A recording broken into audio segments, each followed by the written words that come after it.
Hello, everybody. Welcome to Frame Trap, a show where we get to share our love of games and other things with each other and with you guys. It's a podcast. We're recording on Halloween. Yes. We're recording on Halloween. How cool is that? Everything is cool on Halloween. And I'm probably with the masters of Halloween amongst these allies, I would say. I mean, there are a lot of allies that like Halloween. Ian's really good at Halloween. Yeah. Ian is exceptional. But I know both of you love it. And by both of you, at the end there, I mean Brandon Jones. Hi. I love your candy corn shirt. Is it zombie? It's the candy corn zombie apocalypse. Okay. Excellent. When candy corn goes blue, run for your lives. Nice. We got Michael Huber. What are you rocking? Hannibal Lecter. Hannibal Lecter. Iconic Halloween figure. I'm your host, Ben Moore. I'm rocking Red Dead Redemption, which isn't really Halloween. Oh, which has a Dynamite Undead Nightmare It does. expansion. There we go. This is the first year in 3 years, I think, that I haven't gone back and replayed. Oh, wow. I love Undead. It's so great. It's only like 5 or 6 hours long if you really just hustle through the campaign. Will there be an Undead Nightmare 2? I hope so. I don't know if it'll be the same theme, but yeah. But then we didn't get story for GTA 5, so they could be over that. It could be just some like online variant. Undead Nightmare was so good, though. Oh, it'd be a shame. Yeah. It would be a shame. Very funny. We've got a lot to talk about. Before we get into it, this episode is going up later than normal. All of the allies have been busy. I was out of town, and we could have shot it and had it go up on its regular time, but then we wouldn't be able to talk about a lot of the big releases in the way that we can talk about them now. So I'm excited about that. So apologies for the delay, and thank you for your understanding on that. However, before we get started with the big games of the fall, because it's Halloween, because we're recording on Halloween, I have a question for you guys. I want to lob this one at you. Mm-hmm. All throughout your life, what is your favorite Halloween costume that you've worn? Be it, going trick-or-treating for a party, whatever it is. Do you have an answer, Michael Huber? Jason Voorhees. Jason Voorhees. I don't think I've ever seen you be Jason Voorhees. When was this? In high school. Had a really good, had like the full like bodysuit thing he wears. I don't know exactly what. My mind's going blank right now. I don't know what it's called. It's like not a track suit, but like a Just like a workman's like outfit, a workman's somebody's at a dock or in yeah. a warehouse or something. Had Just the that one piece zip up. Like. Exactly. Had the workman's outfit, the giant machete, the hockey Was mask. it a plastic machete or Yeah, was it? okay, Okay, yeah, all yeah. right. Just plastic, just plastic. But like splattered myself with blood, and then I had a fake arm, like a severed arm Just holding it. that I was holding. Yeah. So when was this again? High school. High school. Yeah. Okay. All right. And was this like a school Halloween day? No, it was just me and my friends. I was okay. like, dude, I want to be Jason. And your friends probably knew of your love of Jason beforehand. Yeah. Did you freak anybody out on the streets or anything like that? I was pretty out of control in high school, so I would like. Pretty out of control. I in would high walk school. at people with the machete This like is Jason. the calm down Huber. It is. No, I believe it. It is. I believe it. Wait, The cool, collected, professional Huber. I was just so distracted by that line. You said you were out of control in high school, specifically as Jason. What were you doing? I would just walk at people. Really? Like trick or treaters. Just do like the Jason, because he does the walk. Did they? I'm assuming they screamed at you. Only like rarely, because it's Halloween. People know they're ready. People expect the psychos. Yeah, there was a lot of people were into it. Like, That's why he likes Jason. Halloween. It's the one day of the year he can be And himself. Were you in Los Angeles at this point? No. At Okay. home. Yeah. Okay. All right. Yeah. Brandon, how about you? I don't know man? if I don't know if I'd do that in LA. Yeah. You don't know what's gonna happen. Yeah. Yeah. I got this question on Cup of Jones this morning, actually, Oh, and I don't know dipping. because you know what has kind of messed with my whole concept of costumes is cosplay. Is Sure. going to like Comic-Con and even like. Do you cosplay? No, but just seeing other people, Sure. So like when people are like, what's the coolest thing you've ever worn? It's like I think my brain has erased all of them because they don't hold a candle to like some of the incredible stuff that I've seen. Right. Even people that like run Disney marathons will like even their exercise equipment. I'm like, oh, nice. I see what you did there. Neat. Okay, yeah, you put a thing together. But I think one thing that I enjoyed because I didn't group cosplay a lot as a kid. Like, it's you see like the kids in Stranger Things 2 dressing up as the Ghostbusters. Like, I never did that, and I always wanted to like selfishly cast like the entire Rogues gallery amongst my friends. I'd be like, you get your Penguin and your Riddler, and like they're all like, shut up, Jones, we're not doing that. But then I get married, and Amanda and I have done some co-op costumes in the past, and those are always great. Yeah. And I think my favorite of those because we actually like built it from the ground up. We could have like bought them online, but I'm like, how many times am I going to wear it? So I actually like cut out fabric, made the little communicator and built the season 1 Next Generation Riker costume, and she went as Troy. And the funny thing about her version of Troy was, I think this was only in the first season, maybe only in the first couple episodes, but Troy's wearing like a skirt. She looks like a cheerleader. You know, it was like their first like swing and a miss at like what the women would wear in this new Star Trek. And so like very quickly they're like, nope, and they just put everybody just in like these big one pieces. So it was like their weird first, you know, they all look really kind of uncomfortable and flimsy. Right. And then by the time you get into the movies, they're like durable and have multiple layers to them and stuff. Right. But yeah, I was happy. It's always fascinating when you have a series that's been going on that long. Yeah. How the things that stay the same and the things that change over time. Having that big long look. And it's cool. What I really appreciate about both of you guys is like, it's not like you're really into costumes and she's like, all right, I'll go along with it because I'm married to him. It's like you're both equally that was her excited idea. about it. Yeah. It'd be great to and that's revisit awesome. down the road and like I'll grow a beard for it and we'll do like older Riker, older Troy. Do you two, beyond dressing up and having fun, I mean, do you have like Halloween traditions that you do? Not really. We sadly don't have a lot of trick-or-treaters in our neighborhood, so that's not been a big thing. We get like 4 or 5 big groups, just like 10 kids all at once, and then I think in LA there's a lot of like traveling for trick-or-treating. I think people like load the kids up in the van and go to like a much better neighborhood or a neighborhood that's known for that. Gotcha. But we're going to the good neighborhood, kids. yeah. King size. Usually pretty chill. I think I kind of, by the time we actually get to the day itself, I'm pretty exhausted just from all the craziness that happened that month. So like a lot of my traditions happen like leading up to actual Halloween. Last night. But just really quick, if you want to check it out, youtube.com/EasyAlliesPlays, the thumbnail for when we played Bridge Crew has us on Halloween. She like cropped us out and put it with the logo in the background. So if you want to see what we looked like as Riker and Troy. Last night you had Sophie dressed up in she was wearing bat wings. Do you normally dress up Sophie for Halloween? No, I think my mom loves dressing up the animals. Like when I was in college, like I'd always get like the Halloween card, and I could tell I was like, oh, here we go, and open it up, and like one's Frankenstein, the other one's a ghost or something. And my mom always had a really good job of just like getting the pets to take a picture, just kind of like hypnotizing them for at least 10 seconds and getting them to like look at the camera, dressed up in some crazy thing. So that was a gift from Mother, the bat wings. Gotcha. Should I? Do we want to see more Sophie costumes? Yes. Is that a thing? I'm so torn because I never want the animal to be uncomfortable, but it's adorable. Yeah. So I don't know. As long as it Sophie's didn't seem happy. like she was not enjoying that. No, Sophie Yeah, seemed she fine. loved it. And it wasn't like too elaborate too, which is nice. My brother dresses up the dog for Christmas. So like the full like elf Santa costume and like the hat. Little shoes on the paws. Yeah. Okay, nice. Brandon, you said you wanted to have your friends do the Rogues Gallery. Yeah. I mean, we're friends. Yeah, maybe we're we could do friends, like Jones. a group sure. collective. I don't want. We're probably giving the audience too many ideas, but maybe next Halloween we could all team up. Dawn is Two-Face. Dawn is Two-Face. Dawn would be an amazing Two-Face. Can you Dawn would see be Dawn amazing anything. With the coin. Like... I could see Dawn being the Riddler. Yep. Very, very well. Dawn is Joker. Dawn is Joker. See, Dawn is all of them. Yeah. Dawn is Scarecrow. I don't want to play the types, but Damiani is Penguin. We need that to happen. Clearly, I don't want to play the types, but yeah. Sorry. Penguin hype. Oh man, Damiani Scarecrow with, would be fun. Damiani with the monocle and the umbrella. Killer Croc would be fun too. All right. So my favorite costume for Halloween comes with a little bit of an embarrassing story up front. So as a kid, like my mom would like freak out about dressing me for Halloween, like makeup, like done hair, the whole works. Like I was Pinocchio, I was Peter Pan. She would enter me in competitions for costumes. Wow. I'll have to see if I can dig up pictures of this. Yes. And like it was always miserable. Like I always hated like getting dressed up in this whole like shebang. And so I remember, I think I was like in 4th grade and I was really into skateboarding.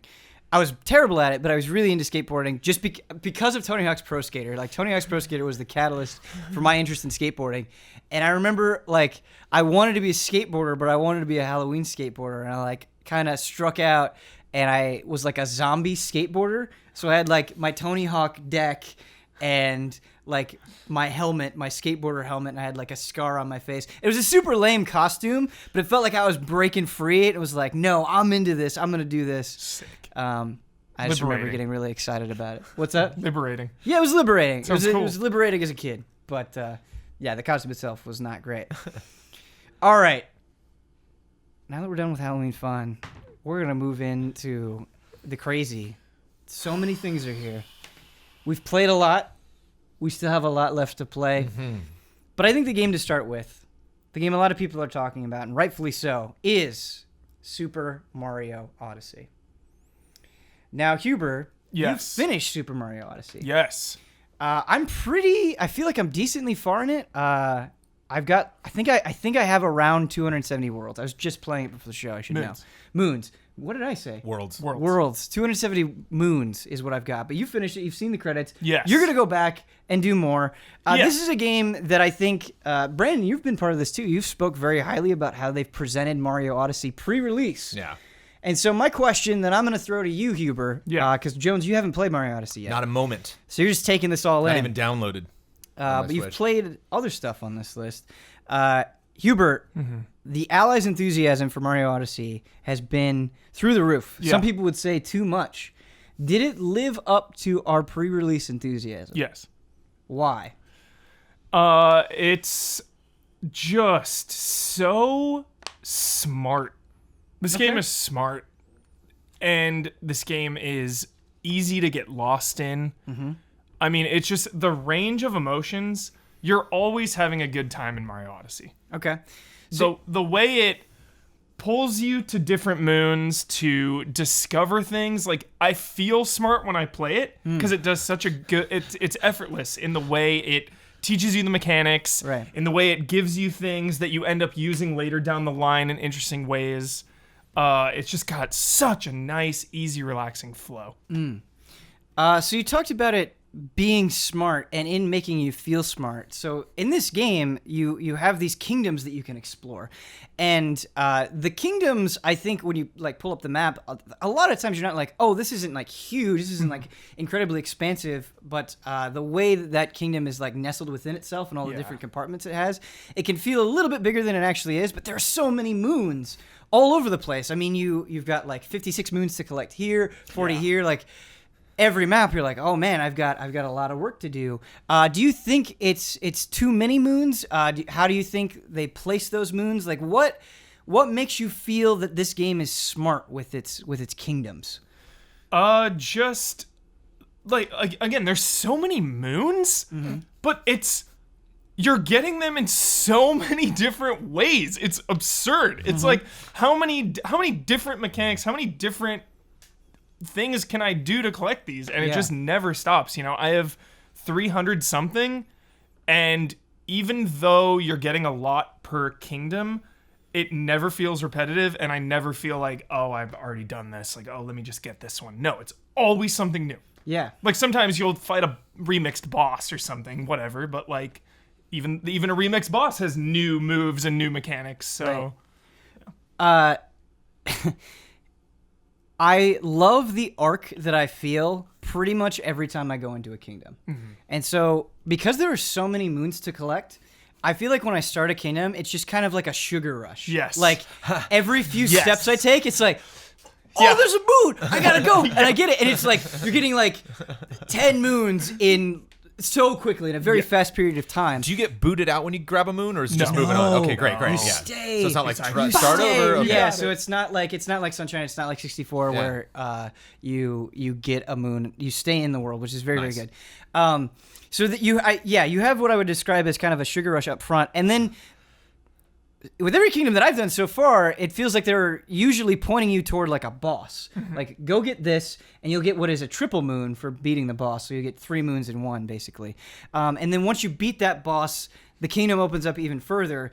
And then by that point, usually so we go up, we have that sugar rush, we have the top of the arc where we kill the boss, and then we're going down. And I feel like when we're going down, it's not in a bad way, but the vibe completely changes, where I'll get like 50 to 60% of the moons, and then the ones that I'm getting after that, I really have to hunt for in kind of a clever way. Yep. And it's like, no, I've got to look around the environment. Like, they're not just going to come to me anymore. I have to, like, have I been to that corner? I've got to rush over there. And the thing that I like is I feel like the purple coins incentivize this so well. And those two ideas synergize with each other perfectly. So, Jones, I don't know if you're familiar with this. You've got purple, you've got a special currency that you can only get in each kingdom. Right. And it's purple something, whether it's snowflakes or leaves or whatever it is. Then you can go to Crazy Hat, and you can buy new outfits and trinkets for the ship. And if you're anything like me, you want those new outfits. Yes. You see those and you're like, Gotta have it. I gotta dress up Mario like this. Of these 5,000 images I've seen posted on Twitter, maybe 2 of them he's in his original outfit. Right. Like, it's just not like people instantaneously were like, nope. Yeah, and there's a crazy amount of outfits, and some of them are cheap, but some of them are a little bit more expensive. Where like to get the outfit and the hat, it's like 45 coins, and these coins are just like devilishly hidden. Like there's only been one kingdom where I've gotten all the coins so far. Nice. And by doing that, by going out and having that incentive to go and want to change, I think you're naturally checking out different areas and then finding moons by default. And the game also does a good job of training you. So it strikes this balance between like you said, where there's a bunch of new mechanics and you don't know what to expect. But I also, anytime I go into like a special challenge area, I'm like, I know there's 2 moons here. Yeah. The one just for like beating the special course, and then a hidden secret one. Yeah. And so I feel like they do that often enough that you kind of look out for those extra ones, and that's good conditioning, because the hidden one is usually just hidden enough to make it interesting. Yeah. Like I don't know if you did the like bowling with the chain chomps. Yes. In the Sand Kingdom. Yes. That's super, super good. So fun. And what I also want to convey is that by removing the lives, I mean, lives haven't been a big deal in Mario, I would say, for a while. Like I haven't had to worry about like, oh man, I'm not going to be able to make it through this because of the amount of lives that I have in quite a while for a Mario game. And they get rid of that here. So you've got the coins. Yeah. So when you die, you lose a few coins, and it's not that big of a deal. You can use those coins to do different things in the world, to buy outfits, to buy a moon at the shop, but it's all relatively cheap. It's some really expensive ones later on. Ben. Later on that I haven't gotten to? Extremely expensive ones. Okay. Where like you better not die because you got to save up your stash of coins. Okay, that's exciting. Because I feel like I say like I've played the majority of the games so far. Like I've seen a lot of kingdoms and gotten a lot of moons. Yeah. But because at least right now, I like that when you have a world where it's like, all right, there's going to be stuff everywhere. Yeah, I like that death is just a little bit of a pause. I think it's easy to claim that it's too simple or it's not punishing enough. But I don't think the point of a lot of this is to like beat you down. It's like, no, this is a scavenger hunt. Have fun trying to figure out our riddles. And there are moments of challenge. Yeah. You know, there's some harder challenge portals you go in, or some of the boss fights later on are pretty hard. And again, some of those remixed ones are pretty difficult. So there is challenge there, but like you said, it's that balance of like progressing and beating your head against the wall. You know, it's just so it's the flow. I don't know how to describe it. Yeah, I mean, I think when you really think about the details of Mario Odyssey, I think you're just given so much choice in a way that you haven't been before. Like it's super easy in a lot of these kingdoms to just get the stars that you need to move on, and you can do that. But there's so much there. There's so much that if you don't want to do that, and just even something as simple as being able to choose exactly what Mario wears, it's just like. More so than any Mario game, I feel like Odyssey shapes itself around your mood. Like, I've been playing Mario Odyssey for, 4 days now? Yeah. There are some nights where I'm like, no, we're not leaving until we get as much as we possibly can. And then nights where it's like, no, I'm fine with just beating the boss and move on. I feel like just progressing. Yep. And it just, how easily you can sink into both of those mindsets, I think, is really, really cool. Totally. Brandon, you are somebody that loves big open worlds. You love collecting stuff. There's a ton in this game. Does that sound like a blessing or a curse to you? No, that sounds like a blessing. And in fact, I think that's kind of how I want to approach this game is not... I hope I will be that casual side most of the time. That like I'm not going to go in being like, all right, I'm going to put 5 hours in this game right now nonstop. But like, this is like I imagine I'm going to beat that game, get credits before we discuss GOTYs to get a good sense of this. Like, okay, because like it's a point now where like this is a serious contender, and I want to see how it stacks up to a lot of other games I've experienced this year. But like getting to 300, 400, 500, like I would happily have that take months, for me to just always kind of go back and be like, oh yeah, let me boot up Mario right now. I got 20 minutes and run in and do something. It's funny you say that because I feel like that's how you treated Breath of the Wild. I feel like a lot of the allies finished it relatively quickly, but you were like, I'm going to just poke into... Not in a rush at all. No, not in a rush at all. And you really played it a lot in handheld mode whenever you had a free minute. And it seemed like you really enjoyed that experience. It cracked me up going into the final, the grand finale of Zelda with the app, my inventory maxed with healing items. And from the moment I stepped into the final castle to getting to Ganon, I used one. It was funny, beating the game and getting credits, then going to my inventory, and it was pretty much unscathed. I don't even think a weapon broke when I was in the end part there. I was just okay. But love that. I love being way over prepared for Evil Within. We'll get to. It's just way over leveled. But fun. Just because I've been on the road, I've been playing a lot in handheld mode, and as I said, you played Zelda a lot in handheld mode. There's one thing that is driving me absolutely nuts. And maybe I'm overstating how annoying it is, but in Mario, whether you're using the Pro Controller or the Joy-Cons, there are certain actions that you can do by shaking the controller. Yeah. Either having your hat do a circle or do a homing attack, or there are certain things that you can possess where you get a little bit extra out of them if you shake it. And that's really there have been moments where I've been playing Mario Odyssey in handheld mode, and I'll be I'll sigh, I'll take the two Joy-Cons out the side, I'll set it on my lap, shake a little bit, and then put them back in. And honestly, it hasn't been constant, but it's a little bit frustrating that I feel like that mode is a little bit compromised. It's a little bit that old Nintendo. Yeah. It's a little of that Wii U era kind of what? It is. Kind of not necessarily taking advantage of a fun thing, because I think that's what the whole rest of the game is. And I think it's so jarring, or it sounds this way. Again, I have no experience with this, but that is my major concern. If that wasn't brought up, I'd be here's the thing I'm nervous about is this motion waggling I'm hearing that is required for certain parts. Yeah. In that so much other parts of the game seem here's a fun idea that we had and we wanted to bring that to the game and kind of shake up popular ideas of how you control characters in a platformer. Right. But they're all, like you were saying, optional. I can absorb this world how I want to, and having that stop point, having that point where no, now you have to completely change your gaming experience.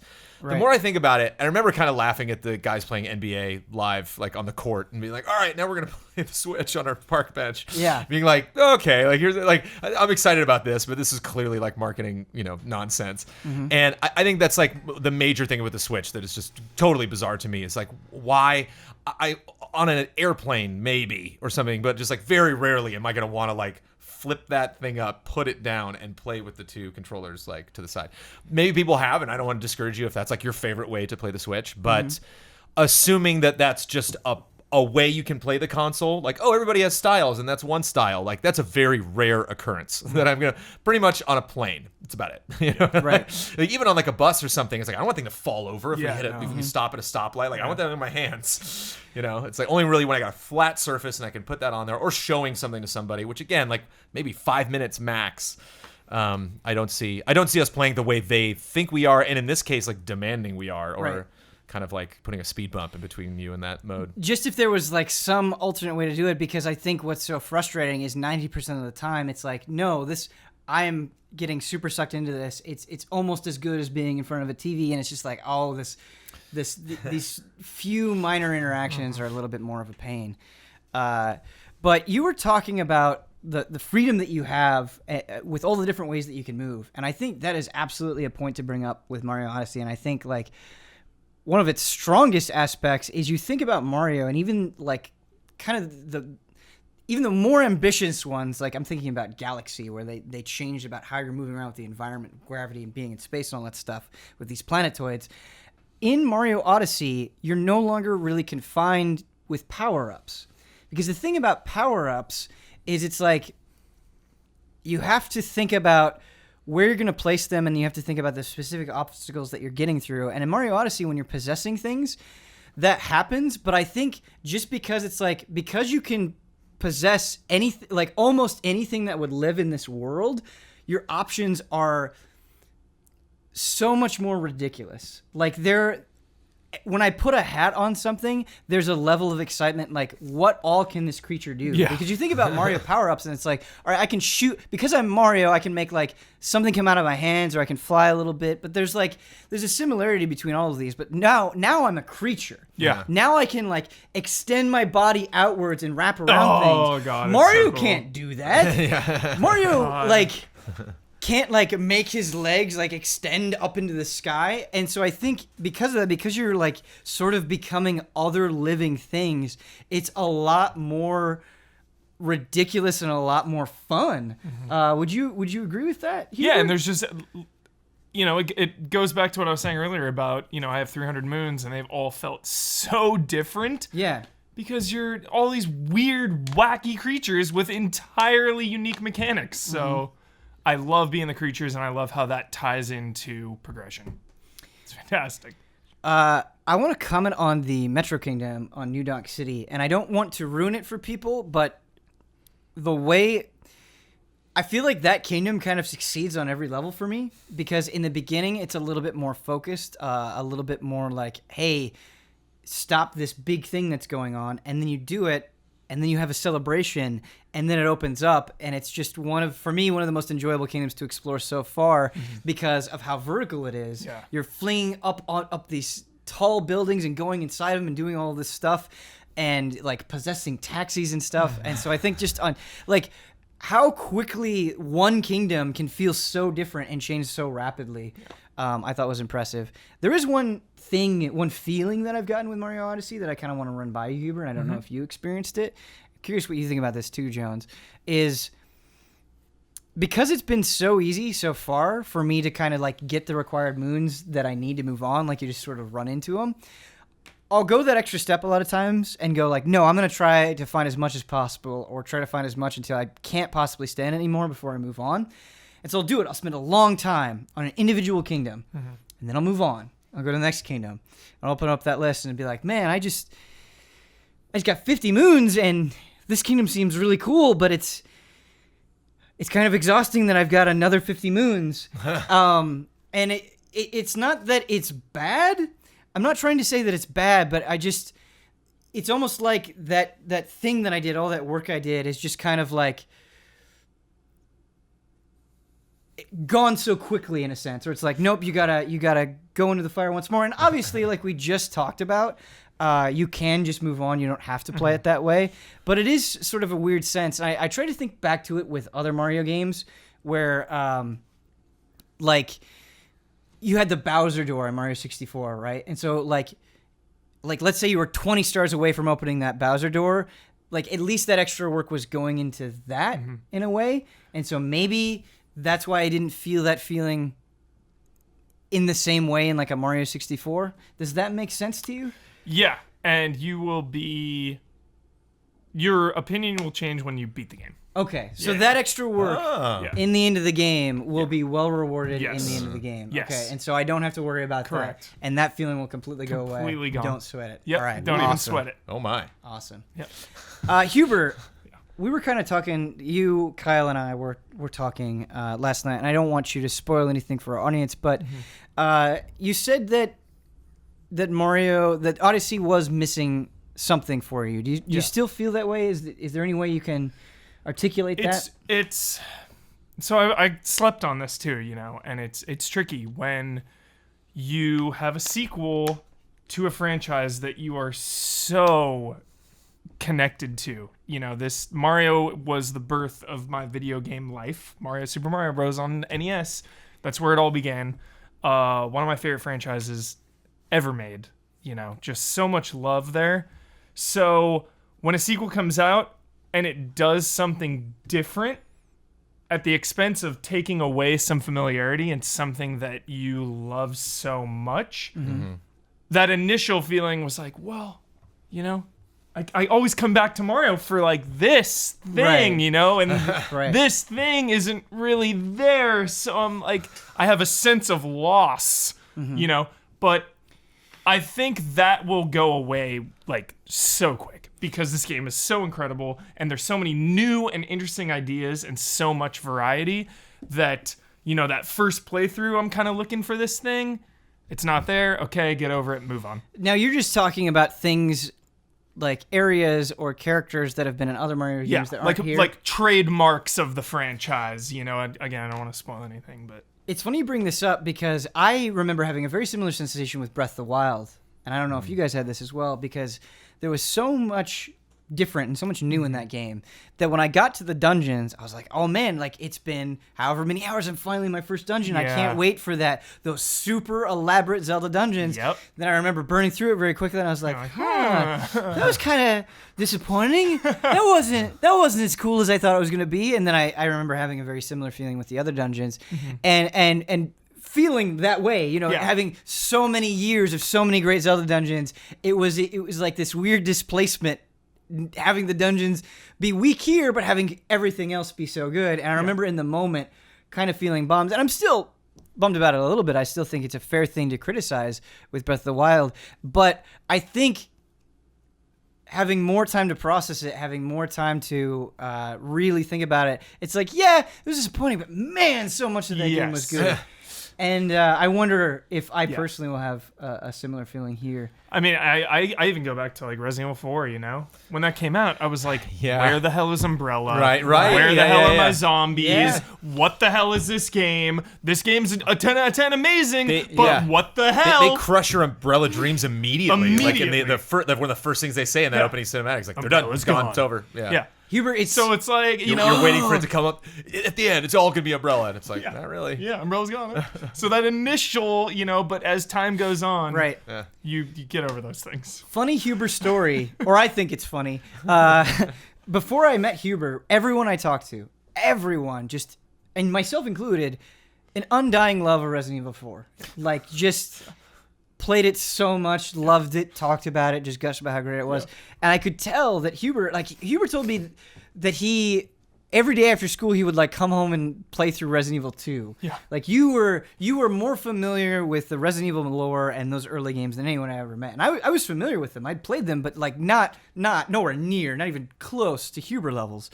And I remember like talking about Resident Evil 4 with you, and it was really intense at first, and it's kind of softened now, where we'd bring up Resident Evil 4, and there'd be like a Dr. Jekyll, Mr. Hyde, where he'd be like, it was the beginning of the end, man, but it's still good, but it was the beginning of the end, man, and there was just like this bitterness. Yeah, because 4 led to 6, in a way. Right. You know? I think that's true. Yeah. So like, now we have 7, you know, again, 4's a masterpiece, 10 out of 10, so it's all water under the bridge. The story in 4 is extremely stupid. It is extremely stupid. Well, that all ties back to with like Wesker and Spargus. I mean, this is like a super soft defense, but I thought it was a fun stupid. Yeah. Like, Salazar is a fun stupid. Yeah. But even like there's not a person in Resident Evil 4 that resonated with me in any way whatsoever. There's not a conversation that I was like, ooh, fascinating. Like every time a character shows up out of nowhere, it's like, where have you been? What are you doing here? You know, like the guy with the vest, who I want to call him Sebastian, but like Salazar. your friend, you know, Luis. the guy Luis. Yeah. What is he doing? I forgot that Luis was in that game. Yeah.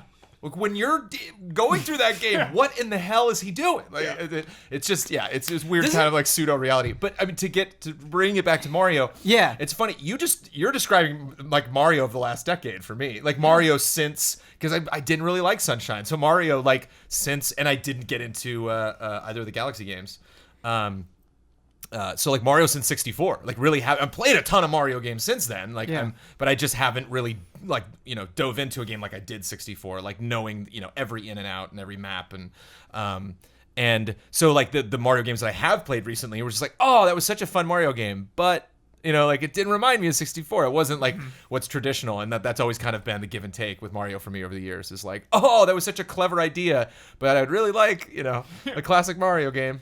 Feels bad complaining because they're pumping out such fun stuff, but I'm kind of worried because there's been a lot of talk, even from Nintendo itself, that there's a lot of Mario 64 in Odyssey, and if I had to make a comparison to other 3D Mario games, I would probably say it's the most similar to Mario 64. But I feel like that's kind of deceiving because, like, well, yes, that's true in a sense.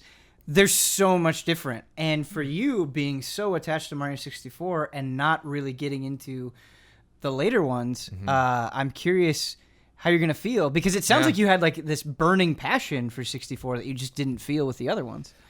Yeah, I don't know why. I think it might have just been Nintendo in general. You know, like I Yeah. was never a big Kirby fan. Never really got into Smash Brothers. It's just never. I adore it, but I don't obsess over it. You know, and I think that was. I just kind of got into Rockstar and survival horror. I think that's good. I think as far as like coverage from allies, we're good. Yeah. That's. I think that's one of the other things too, and why I haven't felt the need. Yeah, if there were like two of us, you know, I would definitely be like, okay, Right. you know, But it's like most we should of cover us. some other stuff. Where we work with like a Bossman or Damiani or Right. you know Bloodworth. It's just like even Ian's just like over the moon, pun intended, with that game. Ian's love for Switch. But I mean, Love you know, like Yeah. not to be speaking doom and gloom here, but like, welcome to getting old, fellas. Like that's also that kind of thing. is Wait, what? That you live with a franchise for so long that a franchise evolves and becomes this new fun thing, and then you have this whole new audience that embraces that, and you're just like, in my day, you know, like there were Hammer Brothers or whatever. I don't know what specifically the point you were making, but like, because I know there are Hammer Brothers in there that I can't wait.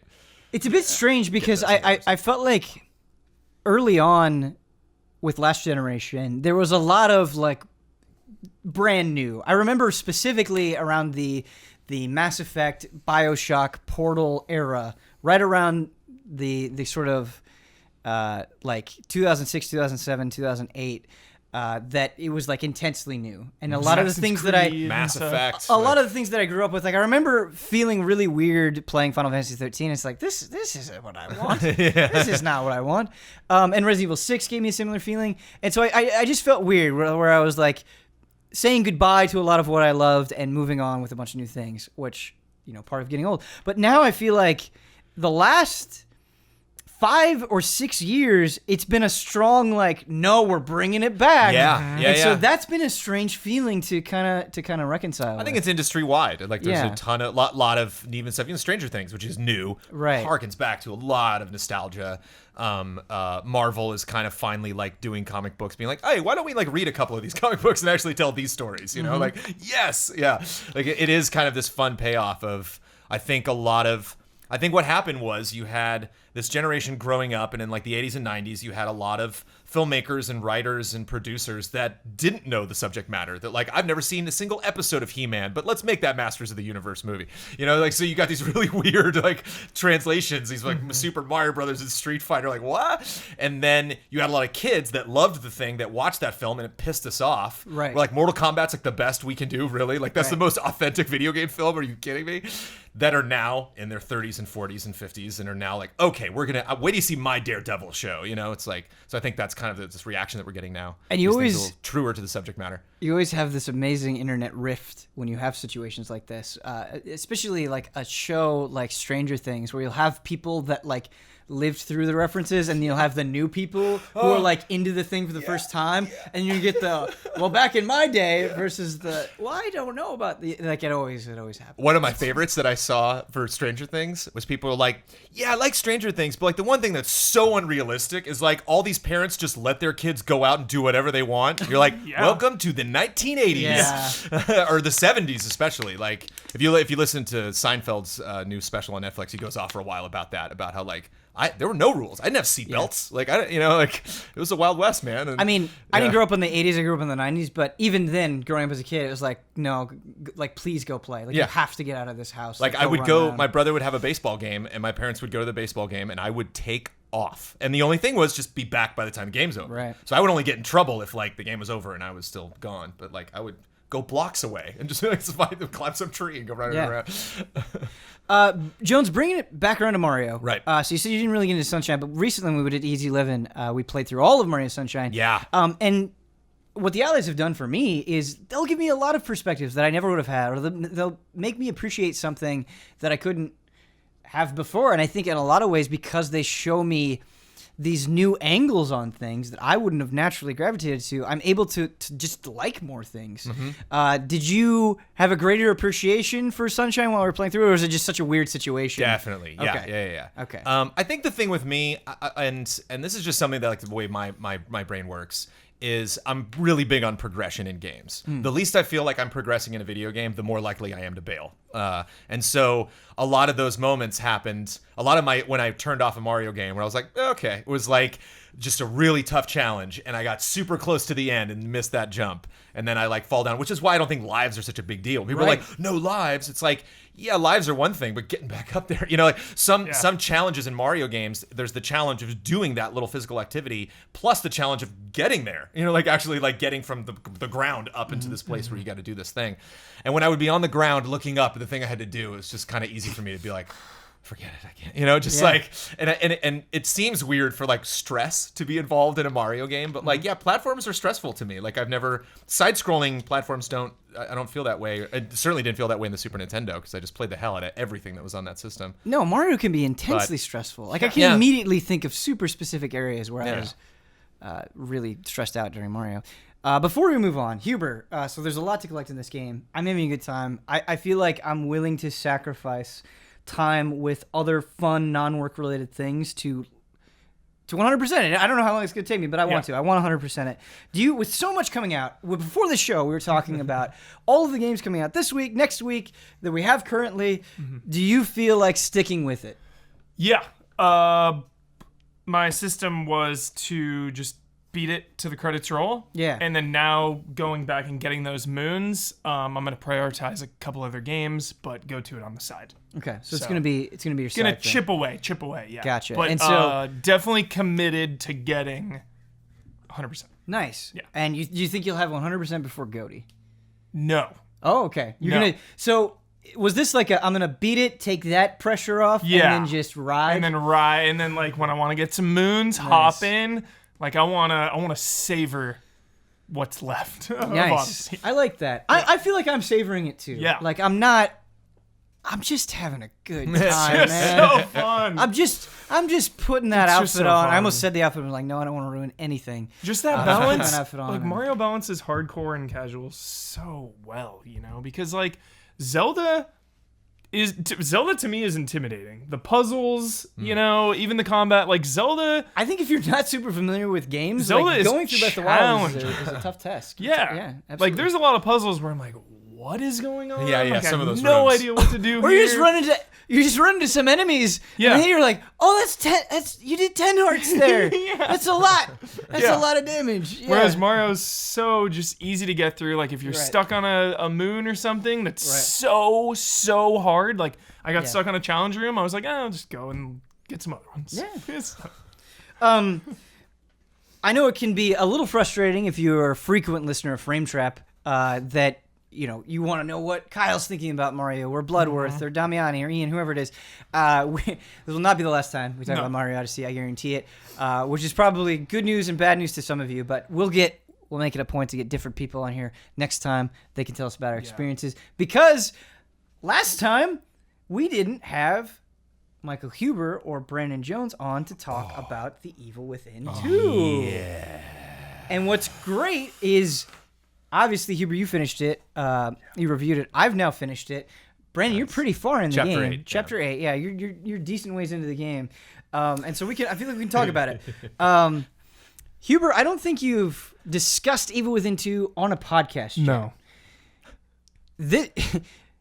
Evil Within 1, Yeah. directed by Shinji Mikami. Yes. Basically, an idol of yours carrying on exactly the work that you wanted to see. Yep. Resident Evil 4, dude. Yeah. Carried on to Evil Within. Yeah, it's been years. 2014 was Yeah. Evil Within 1. So it's been a long time. We have a follow-up, not directed by Shinji Mikami, that is a lot different in a lot of ways.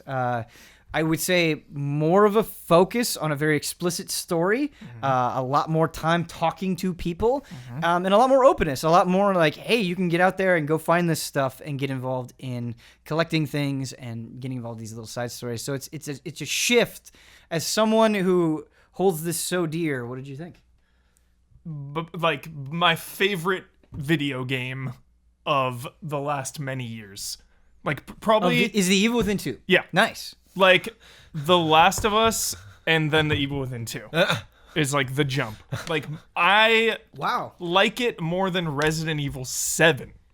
Okay. I am obsessed with this video game. Okay. What it has Wow. done to survival horror. Resident Evil 7, when that came out, it was like, whoa, we can do some pretty new and crazy things with survival horror. We can do first person with a combat focus instead of, like Outlast, first person running away, and Amnesia, even Soma. A lot of these first person survival horror games where it's a focus on getting away rather than engaging in combat. Yeah. So Resident Evil 7 shook it up. You can give me a machine gun and it's still scary. Yeah. For Evil Within 2 to shake it up further, to add open world sections to this game, but also have those more focused linear moments of going through a really specific section. Having balancing those and the way the game is paced, I don't know how they did it. I don't know how they kept this game tense and scary and engaging the entire way through. Because my problem so many times with open world is it reduces the tension. When it turns into a checklist of okay, open world, all right, just check these boxes, all right, go over there, get that stuff, go over there, get that stuff. I kind of lose. It becomes more artificial for me. Sure. Never felt that way with Evil Within 2. What ways specifically do you think the open world keeps the tension? So supplies are so rare, and every hit you take is so damaging. Using your health items, using your bullets, taking damage, all of that stuff kind of snowballs into itself. So every step you take is important. Everything you do is important at all times in the game, which is a staple of the genre that has been kind of lesser survival horror games kind of lose that. Preach, first of all. Second of all, you're absolutely right. And I think that's something Evil Within 1 actually nailed really well. Also, where even though it was a lot more linear, there were plenty of moments where I was just I am just out of ammo. Yeah. How am I going to deal with this situation? Yeah. And I think about a lot of survival horror games now, and that just doesn't happen. But it's insistence on making these things feel valuable and making you a little bit tense every time you pull that trigger. And what I love is that the way that the open world is constructed here is it makes you feel that so much more. Where there are a lot of situations where it's all right, I know there's this thing here. I know I can get this pouch or get this ammunition or whatever it is. Am I going to spend more resources going there to get that stuff? Is it going to be a net loss? Yeah. Basically. I'm always crunching numbers in my brain. Right. Doing math. Right. Do I spend these crafting parts on this? Do I use the gel on this to get gunpowder is yeah, absolutely. spending 7 gunpowder on a shotgun shell is yeah. I gotta do it. Okay. I'm always scared to fill to capacity because then what if I turn around the corner and get 5 more bullets and I can't carry it, and so smart. Don't cap out. Yeah, it's just yeah. Right. I stare at that weapon screen just I like too that the nurse who comes back. I love that. I love when you're on the skill tree and she's maybe consider putting some into combat. And I'm leave me alone, lady. Yeah. That didn't make any sense to me because I was going hard on stealth at first, and then she kept saying put some points in combat, put some points in combat. And I'm yeah. I've put a lot of points into combat. Yeah. We're good on the combat. We're good on the combat. Maybe suggest. I don't think that's necessarily based on what you say. I think it's just her having fun little one-liners and stuff. I just thought it was funny. Yeah. But in the Evil Within 1, it was okay. You have to deal with these situations. How are you going to use your resources? And you have that so much in the Evil Within 2. But you also have, I don't have to deal with this. How much am I willing to give to get there? And I love that a lot. I also really, really, really like. And we're getting into dangerous territory, but I love the whole idea of this photographer and some of the scenes that he creates for you. Yeah. It's just such a... Every time I saw him freeze somebody in place, being able to walk around them, how grisly it was. I mean, you basically have these mutilated corpses that are frozen in time. I thought it gave the game some of its best moments. And while I like running around the city, the city itself didn't do much for me. I liked what I was chasing after. I liked the flexibility of it. Yeah. But it was really in those moments where I'm oh no, this is the kind of aesthetic that I'm craving. It's some truly unique horror. Yes. If you think about somebody, capturing in a 3-dimensional space a moving image of a person's death, it's surely Clive Barker made that film, but no, it's not. I can't. It doesn't recall oh well, they clearly got that idea from that Twilight Zone episode. That's some cool new stuff and a very neat mechanic in a game. You know, and I like and I thought actually just living in this in here now, but Sebastian's asides, like stuff he says to himself or briefly to another people, I think are way better in Evil Within 2 than they were in the first game. He's just in general written a lot more realistically. Yeah. And so a lot of times I'll discover things and look at them and he'll say almost verbatim exactly the thought I just had. And so I like his perspective and just like looking at these, you know, creepy constructs the guy puts together and just being horrified by it. Jones, I don't know if you had this experience, or Huber, if you had this experience, where we were talking about the limit on resources before.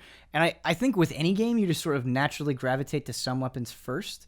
And there'd be a couple of times that I would use a weapon in the Evil Within. It's like, I don't like this as much as the other thing. Would run out of stuff on the other thing, and then would naturally be like, oh no, this is really useful because I am being forced into it. Yeah. I can see like pretty much everything in my entire toolkit. I was like, no, there's a good use for all of this, and I loved that I was so aggressively nudged into that stuff. Yeah, Did absolutely. Okay. Like, you know, I obviously get the shotgun. I'm like, I just want to use the shotgun Sure, right. for the rest of the game. Nope. Yeah. Like, we're going to give you pistol ammo. We're going to give you crossbow bolts and resources.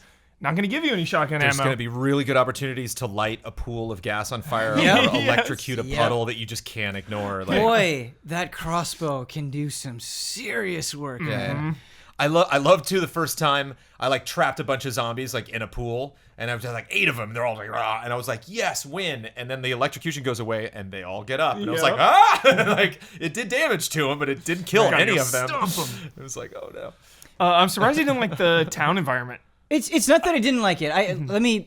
It was fine. It was serviceable, but it didn't produce any of those wow moments that I had when I was kind of in those more carefully constructed parts. Not that the town wasn't carefully constructed, but it just, I feel like I have been in so many horror / post-apocalyptic ruined towns that it wasn't really anything in there that made me specifically go wow. There were some side stories that I got into with some spooky figures that made me go wow, absolutely. But just the town itself, not bad, not aggressively against it, just not like jumping Some up and down. of the best use of nostalgia / fan service / nods To the Evil Within 1? that I have ever witnessed in a Yeah. sequel in my entire life. Oh, Doesn't shove it down your throat, doesn't No. force it, just most of it is there if you seek it out and you find it. well, some of it is very in your face. Some of it, it's but just. but when it's in your face, it has a bite to it. There's some encounters later on It's so cool. that are like, oh yeah, It's so cool. oh yeah, this part, yeah, it's very too very cool. good. Another thing I want to say about the open world is that I think if you have a world where resources are so valuable, the things that you're going after have to really, really, really feel worth it. And I remember getting that sniper rifle and taking down things in one shot with that sniper rifle that were such a pain in the butt before, and I was like, I'm so glad I did this. I'm so glad I went through the effort to get to the parts to get this sniper rifle. And so I want to commend the Evil Within 2 for doing that. Absolutely. Brandon, are you going after everything? Are you cleaning it up? Everything. Oh yeah, I'm not. And actually, I think I would agree with you that like the villages, the little towns, like aren't necessarily inspired. Like the buildings themselves aren't like majestic. I do love just the asteroid belt that you're kind of traveling Sure. through. Like Yeah. it is kind of unsettling to just look over the edge. The giant eye I in like the that you sky. can't fall off, so I can get right up against the edge and look down because it's creepy to see. I mean, granted, a pretty low poly, like a suburb or something, but like it is kind of unsettling. I love the train. All the trains. The open world's neat too because you kind of let your guard down. If you're going like hallway to hallway, door to door, you're like opening up a door like really in any horror game, it's like I could hit a trap at any second. Whereas you're just like, oh, there's a train over here, boom, and then you can just walk right into some trap or have some corpse, if there's 50 corpses in the game that are just lying like on a park bench or in a train seat or something, and just one of those bastards gets up and like wakes up and comes after me, the other 49 are going to terrify me the whole time because I'm always thinking like so it's neat to like be in an open environment and like crawling like the whole time. Like it really took me like 4 or 5 hours in that game to start like running places, you know, because Yeah. I was always just like, no, I don't want to like. Stay low. I think they do Running a good is job of super alerting useful. you when they're like, no one knows you're yet, but you're making a lot of noise right now. Like, we were joking last night. Every time something comes up and I'm like, and I go to run away, I always click the left stick and turn the flashlight on and piss something else off and like the most terrified I've been in that game in the time I've played it was just a complete crazy open world experience where I just like pissed off 4 zombies and then like ran into an alleyway right into one of the guys that's like God, that like so strong. it has like white, you know, the kind of pale face, like Yeah. green face, and like little like things like pink around She the has eyes. the and butcher little, like- knife. yeah. Pissed off one of those. It was like and then like ran away from that into a dead end corner where there was another one. So I had 4 zombies and 2 of those things. 1 sniper bullet to the head. Yeah. Saved me so much trouble. Nice. Yep. The really thin guys that spit off the green smoke. Those were my sniper guys. Those are the guys. That I'm Oh, like, it I takes love- 2 Have or you done the 3 to stealth bring on them them? down. You Yeah, like jump I on just- the yes. back. And then I you didn't like think I run didn't think away, I- and you're like, okay, I got to get ready I for didn't the think I next could, attack. and then I do it Yeah. now because I thought I might get like gassed if I was close to them or something. But Jones, as somebody who's played the Evil Within 1 and the Evil Within 2, how would you compare the two? I think they're different in a lot of ways. Yeah. They definitely feel like, and not different necessarily in a way where it's like, okay, Evil Within 1 was great, but how can we make it better? It definitely feels like a different thing. Like there are points where that I actually kind of enjoy, that I think are really refreshing about this game, and parts that I don't think add up. I don't necessarily know where. There are lots of topics I would like to bring up about this game. Some stuff that I think the first game did better. But I think big improvements, I think just believability of the character. I think the interactions are a lot more believable. I think the characters that you find in the world, I like that they're like, oh no, I'm in STEM. I know. Like I know what's going on. You know, like it's not the whole constantly bumping into, but what's happening? You know, like, and that was kind of creepy in the first game because like you would bump into your friends, and I kept thinking like, are you here? Like, are you really you? Like, am I in here all by myself? And this is just you know STEM messing with me, or like because your friends were like kind of dull. Like you're like your one guy with the glasses you're following was like kind of a knucklehead. Like he didn't really like help. It was neat having him there in some of the combat situations, but I feel these interactions are a lot more refreshing. We really get right down to the science of what's happening, and I think the villain is a lot more sadistic and creepy, and so the world itself, and like as I was saying with the open world, I think is a really interesting thing. Not only just in Evil Within, but in horror games to do, where I almost always have a destination, and anytime they give me a marker, I go in the complete opposite direction. I'm like, well, that's the last place I want to go because that's going to continue the story. Maybe block me out of some stuff. I'm going to go to that camp of 6 dudes munching on a pile of corpses in the middle of that intersection. And I'm going to go, spend 20 minutes over there and get some gel. Because people, like, I've heard some people say, oh, it's not that scary. And it's like, well, survival horror doesn't need to make you crap your pants every 10 seconds. It's the open world survival parts that are so fun in their own way. And me, then when I there think are about- the linear horror parts. Not that survival horror games can't be scary, but to me, when I think about survival horror, I don't necessarily think absolute horror all the time. I think of tension. I think the tension is what's important. It's unsettling. I do feel like I'm in the minority here. So now that I've finished The Evil Within, I'm just not into the story. I'm just not into it. I think, like I said, I think the interactions between characters are more believable.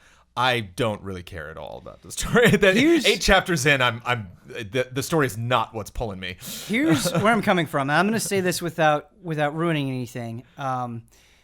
There are 2 things for me, and the first thing I want to say is Sebastian's driving force for going into this crazy world, in this crazy situation, is to rescue his daughter. Yeah. That's not a spoiler. That's just like the premise. That's the first setup trailer. Yeah. of the whole thing. Yeah. I don't think they do this thing in this game where they keep telling you, like Sebastian keeps saying how much he cares for his daughter, but there was no scene to me where I was like, oh, yep, I really feel it now. Like there was no interaction. Like I just kept hearing how much he cared, but there was nothing where I'm like, oh, it actually feels like this is a super integral part of his life. And that extends to his whole family. Like there's obviously, he keeps saying that he loves them, but just the way that character would talk, I couldn't buy into that relationship. It felt really hard to get fired up about that whole mission. For me, I didn't really need to see him say anything or with her. It was just so easy for me to be like, he's trying to find his daughter. He loves his daughter. Done deal.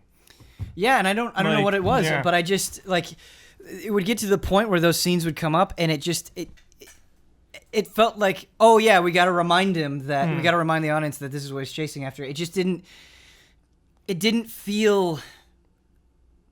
It felt like a written reason to do something rather than like, no, we're really supporting this in a super obvious way, kind of a thing. And I think that wasn't super well explained, but maybe I'll circle back around on it. I think the other thing that bothered me, and I think why I prefer the Ride of Evil Within 1 more, is because in Evil Within 1, there were a lot of moments where I'm like, I'm not even really sure if I know exactly what's happening. Like, if you were to ask me to explain what is going on with these characters and this corporation, I don't know if I could do it in a super coherent way. But because of that, because it's so erratically throwing me all over the place, I think I'm able to buy into the mystery a little bit more. I think I'm able to buy into the menace of Mobius a little bit more because I have that weird sense of I'm not exactly sure what's happening, and it makes me a little bit uneasy, and it makes me a little bit easier to buy into your evilness in a weird way. Whereas Evil Within 2, they definitely explain Mobius a lot more. They explain STEM a lot more. And I think, responding to criticism, they're trying to keep you on the same page more explicitly. And I think that's commendable. But I think it got to a point to me where it was like, I think you've over-explained this. They don't have that mystery anymore. They don't have that menace anymore. And I just ended up not caring too much about Mobius or STEM as a result, I think. What about with like him? Can't really go into it as much with Jones, but with like the culmination of it all, like Sebastian and that. There is definitely like tying together, like leading up to that, right? Those parts, and there is that. But I think what might be happening to me with Evil Within, and this is another point that I want to bring up, is it might have been once we got to that culmination, it was dealing with too many things. So it's like, all right, we're dealing with, confronting Mobius, and we're dealing with, his family, Sebastian and his family, and I felt like. And we're dealing with Kidman in its own kind of way, even though it's connected. And so I felt like as we got to that culmination, we were kind of going off in different directions. And so none of them hit as hard as I would expect. And this is what I want to bring up about the Evil Within 1.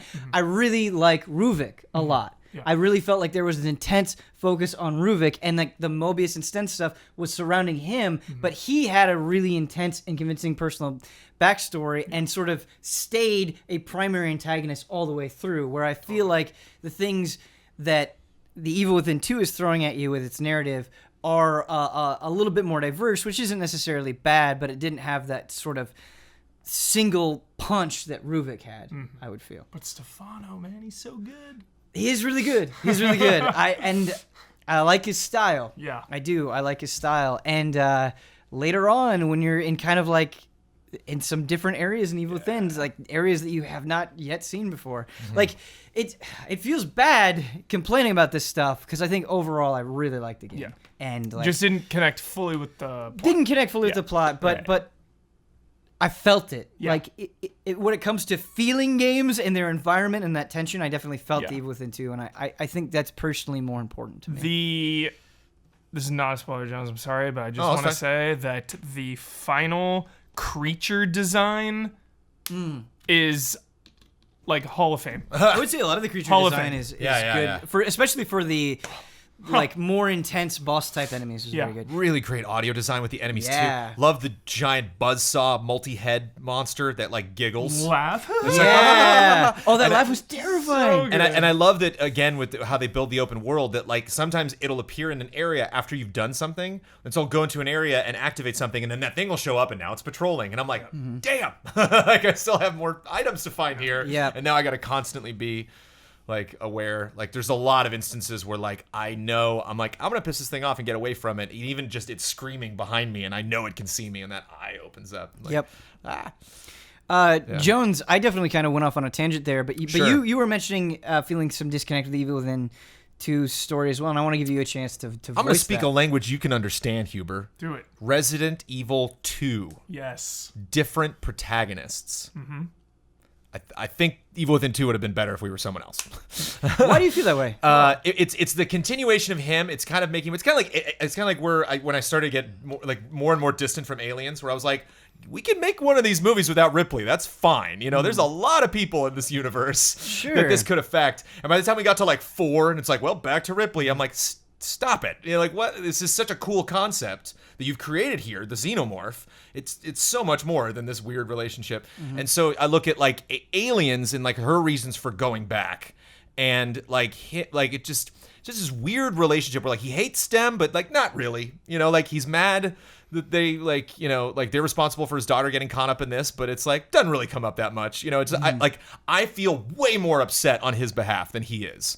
Like the fact that he gives Kidman the time of day is remarkable to me. That he is in communique with this woman who he knows was instrumental. And again, there's like half the game that I have not played, so maybe all of this is explained later, or did you play or builds to a head. But Assignment and Consequence? Yes. Okay. But even that, I mean, even the position that she's in now, kind of like her explanation for her actions is like weak. I'm like, all right, Sure. and even to the point where like I got back to his apartment one time and or got back to his office, and I had like 4 new slides, and I was like, oh, I got the slides, I should go check those out. And I open them up, and it's like, talk to Kidman, and I'm like, oh, okay. And I hit the button, and he's like, you up, Kidman? She's like, yeah, what's up? And he's just like, I just remembered I love my daughter. And I'm like, I'm out. I don't care. I don't care. What Kidman has to say about this is not. I do not care. Like, I'm way into him. I want him to find her. But just like how she got wrapped up in it's just weird. It's a weird. They worked together, and like they got out of STEM together, so they went through this traumatic experience together. They clearly have some kind of a bond. Sure. She came back to him, giving him the opportunity to rescue his daughter. So I mean, it's kind of an fool me uneasy... once, shame on me. Fool me I once. also kind of got the sense, and maybe this is me giving credit where credit isn't due, but like what they were hammering home with Sebastian is he really doesn't have anybody, and so even though Kidman is not ideal, that like. That's what he's got. I think the hand he's dealt. I think his relationship to the nurse is like way more interesting. I actually love the relationship to the nurse. And like you were saying, like what's going on there? Right. Why? Right. But why am I here? Why you? Yeah. Why the board? Yep. Why the lockers? Like that. And I think that like at the end of the day, when I beat Evil Within 1, and I would be thinking about it, and then I think about it later and like have a whole different concept about like what it means, and like even I remember tripping a lot about Evil Within when we never really did a spoiler mode on that, man. I really would have loved to have a post-mortem on Evil Within 1, maybe play it again and just kind of like look at those themes. And like I think a lot of it has to do with in the first one, and I'm really noticing a lot of that in the second one, but maybe it's because I thought about it a lot when I played Evil Within 1, but the comment on violence, and like I wonder if them coming in guns blazing is kind of creating a lot of the adversity that they're facing. That like you look at his daughter and her running through this, or other people, and it's like, how did you survive? And it's like, well, they don't have a bazooka and other stuff. It's like maybe the world is reacting to kind of the tension that you're throwing in, kind of like when Luke goes into the tree and Yoda's like, why are you bringing a lightsaber? And he's like, to protect myself. And Yoda's like, whatever, like that's not the point of the okay. But that's fascinating to me, kind of. I love when he sees the nurse and it's like, what, wait, but this isn't there. Why are you here? And she's like, looks the same to me. And like, ugh, it's so creepy. I love it. Yeah.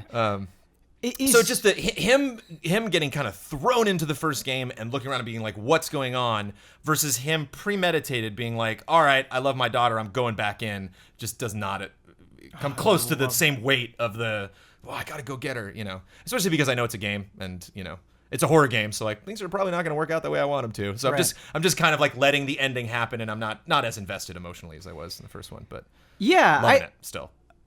It's such an interesting point that you bring up, Brandon, that I do think I agree with. There is something about him knowing what he's getting into, knowing how crazy it can be, that changes it a little bit versus the whole like what where am I, how am I. I like that so much more, because like I don't need the Inception like mind bending like what is happening. Like there's still so much mystery though. Like, there is a lot of mystery. There's a lot of mystery, and there's so much that he hasn't encountered before. Yeah, that's true. I just want Stem to be the villain. They're trying to kind of do like a Mobius. They're trying to do like a gray area thing, and I just hate them so much. I'm not buying it. It's like every excuse they've given me to be like, well, they're just a bunch of people. I'm like, no. Very anime intentions with Mobius. Oh, with Mobius, absolutely. We're getting close to spoiler territory here, but I do think that is an absolutely fair statement. Very anime intentions. I think they say a line. Mobius. I don't feel this is spoilery, but I think they say a line later where she's like, yeah, and then this psychopath got a hold of STEM, and he's like, yeah, how'd that happen? She's like, we don't know. It's like, well, then you're idiots. I'm sorry. Like, then you're just dumb. I don't. Then there's not that point where it's like, well, Mobius isn't really trying. We should give him the benefit of the doubt. It's like, you're all bad at your jobs. Yep. Brandon Jones, Michael Huber, I've got some news for you. Oh, Do you happen to know what that news is? what? That Evil Within 2 is fantastic. It is great. That there's going to be some DLC, hopefully, just like the first You know game. what? I played through Consequence because I played through Assignment like a while ago, but I hadn't played through Consequence. So I played through Consequence So like as good. I was playing Evil Within 2, and I really liked it. I thought both Assignment and Consequence were very strong. I'm hoping that the DLC for Evil Within 2 is strong as well because I really like that game. Yeah. I want to play more. Resident Evil 7 DLC coming. Resident Evil 7. Yeah. So soon. Yeah, it's a good year for Huber. All year's good. Yeah. Another good one for Huber. But anyway, the news that I've got for you is that Brandon actually said something. Got us caught in a frame trap. Oh, However, stakes are a little different this time. Less intense. The demons really like Halloween, them being demons, and so the word that was the trigger here was a bit of a softball, and they thought, knowing you two, one of you might bring it up at some point. Brandon, you're the one that said it. Do you happen to know what it is? Something that you both hold very near and dear. I like shotguns, Star but not as Wars. much as Huber. Was it Star Wars? No. No. Give you one more. Oh, I don't know. Xenomorph. You said Oh, xenomorph. yeah! Yeah. So you got us caught in a frame trap. Excuse me, sir. A what? A Xenomorph. It's a bug. They are in the Halloween spirit. If this is your first time watching this show, I can imagine this all sounds like nonsense. But basically, we have a little breakup in the show, a little game that we play, just for funsies, and also where we can talk about our sponsors who help us ward off the caught in a frame trap. And we got two sponsors today. We have a couple more sponsors that just signed up that you'll be hearing about on the next episodes. That's pretty exciting. Neato. But our two sponsors today, they've been with us for a long time, and I'm super grateful about that. Thank you so much. Our first one, people always think I'm saying something different than what I'm actually saying, so I'm really going to try to enunciate here. Our first sponsor is Our Ghosts of War. Our Ghosts of War is a first-person World War II experience that redefines the survival genre, launching with an unrelenting 16-kilometer environment and featuring an innovative multinational warfare system, foraging, hunting, salvaging, bunker building, NPC and resource management, and a deeply customizable job system. Your strategic and survival prowess will empower you and your brothers in arms to battle towards multiple paths of victory. Our Ghosts of War is more than just another survival game. It's a love letter to World War II and survival fans alike. Follow the development of the project at Our Ghosts of War on Twitter for daily updates. And our second sponsor is just a cool Batman dude, Greg the Dark Knight Kettering. Thank you to Our Ghosts of War and to Greg. Dark Knight was MVP in the Evil Within 2 full playthrough. Huh.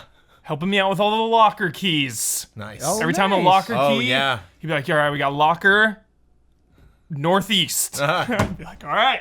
So every time we got to a new chapter, I and absolutely... others as well, but Dark Knight was there for the entire duration. I think we're fortunate because it doesn't happen too much with us. I don't like it when you're streaming and somebody's like, you're doing it wrong, you're doing it wrong, you're doing it wrong, and just hounding you. But I do love when you get in sync with somebody. Yeah. They're like, all right, man, you got to do this. And it's like, okay, I did this, now what? And it's like, it's almost like you got this Co-pilot. phantom on the couch with you. Yeah. It's great. I really enjoy dropping a different kind of game, like an old school game or something that people weren't expecting us to play, and seeing like at least one person in chat. Like we played The Thing last night, and I love that we weren't saying what the next game we were going to be playing, and all of a sudden it like cuts to they can see like the Thing logo, and Yeah. a couple people were into it, but like one person specifically in the chat was like, yes, and it was like, yeah, you know, like I love I that. remember We're just this, like, yeah. my time has come. Yep. I've been following Easy Allies all this time, and they've been playing all this wacky nonsense, but yes, The Thing. my game. So our little quiz game today, to explain it for you. So we've got 5 multiple choice questions here. What I ask of you, panel, is that I will say a question and then I will give you 3 choices. Please wait until all 3 choices are said. If you want to answer, you must be the first to whisper the word HOTTAKE into the mic and then say your answer. If you do not whisper HOTTAKE, we've been bad at enforcing this in the past. I'll try to be better here. It will go to the other person. If you get it wrong, it will go to the other person. So, with all of that explained, thinking about Halloween, thinking about costumes, talking about Mario, who dresses up more than Mario? Probably other game characters, but Mario dresses up a lot. I've got some Mario power-ups here. I'm going to say the power-up, and then I'm going to give you 3 options for the game that it first appeared in. Not subsequently appeared in, first appeared in, according to the Super Mario Wiki. All right. Are we ready? Do we understand the rules? Yes. All right.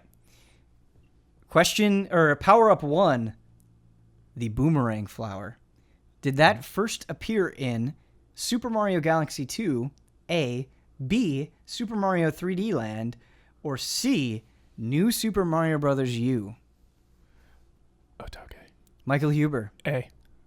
Galaxy 2? Yeah. Incorrect. B. HOTTAKE. B.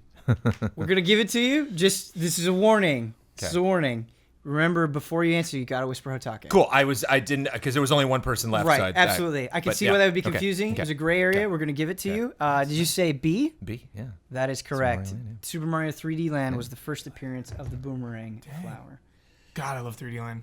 Favorite handheld game ever. Yeah. Number 1. Delightful. All right. The Goomba mask. So not you actually becoming a Goomba, but a mask that a character wears. Did that first appear in 3D World, A, B, 3D Land, or C, Mario Odyssey? HOTTAKE. Jones. Mario Odyssey. Incorrect. No. Yeah, I played either of those games and don't remember that at all. It didn't come up a lot. HOTTAKE. Huber. 3D World. Correct. First appeared in Mario 3D World. Hammer suit. You know what the hammer suit is? Mm-hmm. Throwing hammers like the Hammer Brothers? All right. Power up 3, hammer suit. Did that first appear in A, Super Mario World, B, New Super Mario Bros. Wii, or C, Super Mario Bros. 3? HOTTAKE. Brandon? C. That is correct. Well done. The A and B were newer games. He tried to get us. Tried to get us. No, Super Mario World was not. Oh, was that? Oh, okay. Yeah. Oh, right. Yeah. But I am always trying to get you. Power up 4, the penguin suit. Is that A, New Super Mario Brothers, the DS one, B, New Super Mario Brothers U, the Wii U one, or C, New Super Mario Brothers Wii? HOTTAKE C. Correct! Yay! Just throwing out a prayer there. Threw it out there. Yep. Brought the it penguin down. suit Proud of you, first proud of you. appeared in New Super Mario Brothers Wii. That was a funny question and 3 answer response. Ben Moore. Well done. Well done. The rock mushroom. Did that first appear in Super Mario Galaxy, Super Mario Galaxy 2? HOTTAKE B. Huber, I'm going to disqualify you because you have to wait. You have to wait until all 3 options are said, even if you know the I thought you answer. could just whisper HOTTAKE. No, you have to wait. We said at Dang the it. beginning, you got to wait until all 3 options are said. Dang it. So I'm sorry. I'm going to have to give that one to Jones. Jones, I'm going to read all 3 answers. Okay. Please wait until they're said. All right. A, Super Mario Galaxy. B, Galaxy 2. C, New Super Mario Bros. U. HOTTAKE B as in Huber. Yes, it is B, Galaxy 2. Huber, I'm sorry. It's okay. I know we Confident with that gave one. Jones a gray area one, Confident. but It's okay. the integrity of this caught a frame trap. But it's okay. I love It's just that for rock- fun. I love that rock suit. That's why. And Yeah. Galaxy 2, Well, I it's mean, you're a so big Galaxy fun. 2 fan. You had it. Oh, Oh boy, we're so close. Jones wins by 1 point. nice. Oh, I feel guilty. I feel bad, Huber. Follow directions, kids. Yeah. Rules are important. All right, Jones, I said that right. That Rules you are have important. to at the top. I said you have to wait until all 3 are said. It's common knowledge. I mean, come on. Yeah. But if I did, I would feel guilty if I didn't say it. I think you did. I think you did. I'm pretty sure I did. Okay. All right. So let the emotions get the better of me. That's all right. It happens to the best of us. Jones, you did it. You are a hero of the day. You have the honor of breaking us out of the frame trap. This can be anything. It can be a phrase. It can be a move. It can be a pose. Whatever you think will be a powerful enough action to free us from this demonic realm.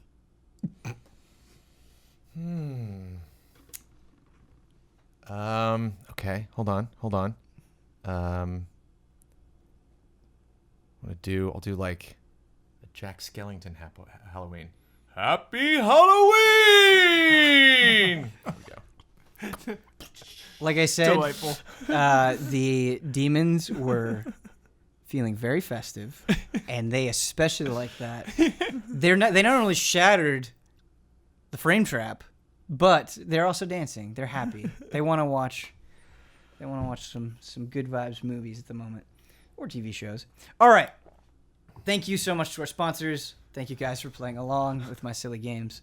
But we're going to move on, and I think what I would like... Can I say one last thing about Yes. Evil Within 2? Just one last little note. Absolutely, you can. Because I specifically want to address this to Huber. Yeah. I'm cheesing that game like crazy. How so? I leave the safe house. I go and I'm in trouble. I run back to the safe house. Yeah, but Close the door. the coffee doesn't. It's not necessarily a health thing. It's just like, oops, I got caught. And like, there are times when like I've pissed off a 4 people who have come charging after me, run through a bush, and squatted, and they're all like, huh? And they're like, just I feel like I'm gaming the game just to like, because I'm like, we're talking about various weapons and stuff. I've fired any weapon very seldomly. Yeah. It was pretty much boss fights. Like, What's good is- saved all my shotgun ammo for a couple specific bosses where they're like, you got to shoot this little tiny part of them that's constantly moving. Yeah.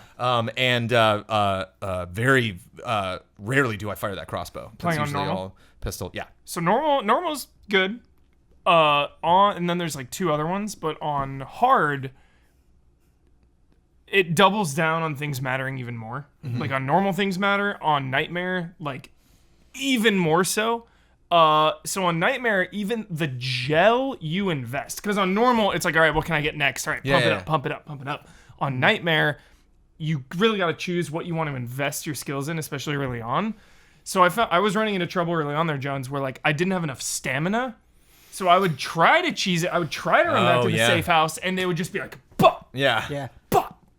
So Oh man, the open nature of it makes stamina feel even more important too. Yep. Yeah. Because like absolutely. I want like more like damage You or want- maybe more health or Right. something. Or like those sweet, like, you got like the predator skill perks, or like stealth and I will say, to me, when I read it, I was like, but then when I actually got it, most useful skill for me probably was the bottle breaking one. bottle break. Yeah, for It's sure. so Yeah. good. It's really so good. It's kind of OP. All right. We're going to move on to the next game if you're good. Anything else we want to say? Any wrap-up thoughts? All right, great. So the next game we want to move on to, Michael Huber, you reviewed this, and you're both big fans of this series, is Sweet. Assassin's Creed Origins. Assassino. Not in this game. So Huber, you're somebody that I think year after year is in some ways like definitely carrying the torch for Assassin's Creed. You're still expressing a lot of enthusiasm. I for love it. You love it. Love it. You love it, and you were really excited about Origins. Yeah. I think that's fair to say. Yep. And you reviewed it. You gave it a 3.5. Not a bad score by any means. We got to dispel that Please. nonsense. It's a good score. It's a good score. It's a good score, but it is not 4, 4.5, 5. It is. Yeah. It is not those things. Yeah. And so, obviously, some complaints there. Yeah. Now that you've played through the whole thing, Yep. Especially with them taking some time off, proclaiming a lot of big changes. What did you think, man? I really liked it, and I can sum up the 3.5 so quickly and easily. Okay. Okay. I have absolutely no problem with Assassin's Creed sticking to the formula. I know they kind of changed things up. They changed combat, like, a lot, but it's still pretty much the same. Mm-hmm. The reason for the 3.5 was because you are fighting and stealthing and combating enemies for the majority of this game. And that was not very fun. It wasn't bad, but it wasn't great. Mm-hmm. It's not good enough to give it a higher score. Like, the combat was fine. And that's a big part of this video game. You know, when you're battling so many people when your whole goal is to kill people in combat. Right. Like, it is such a pillar and a foundation of this game.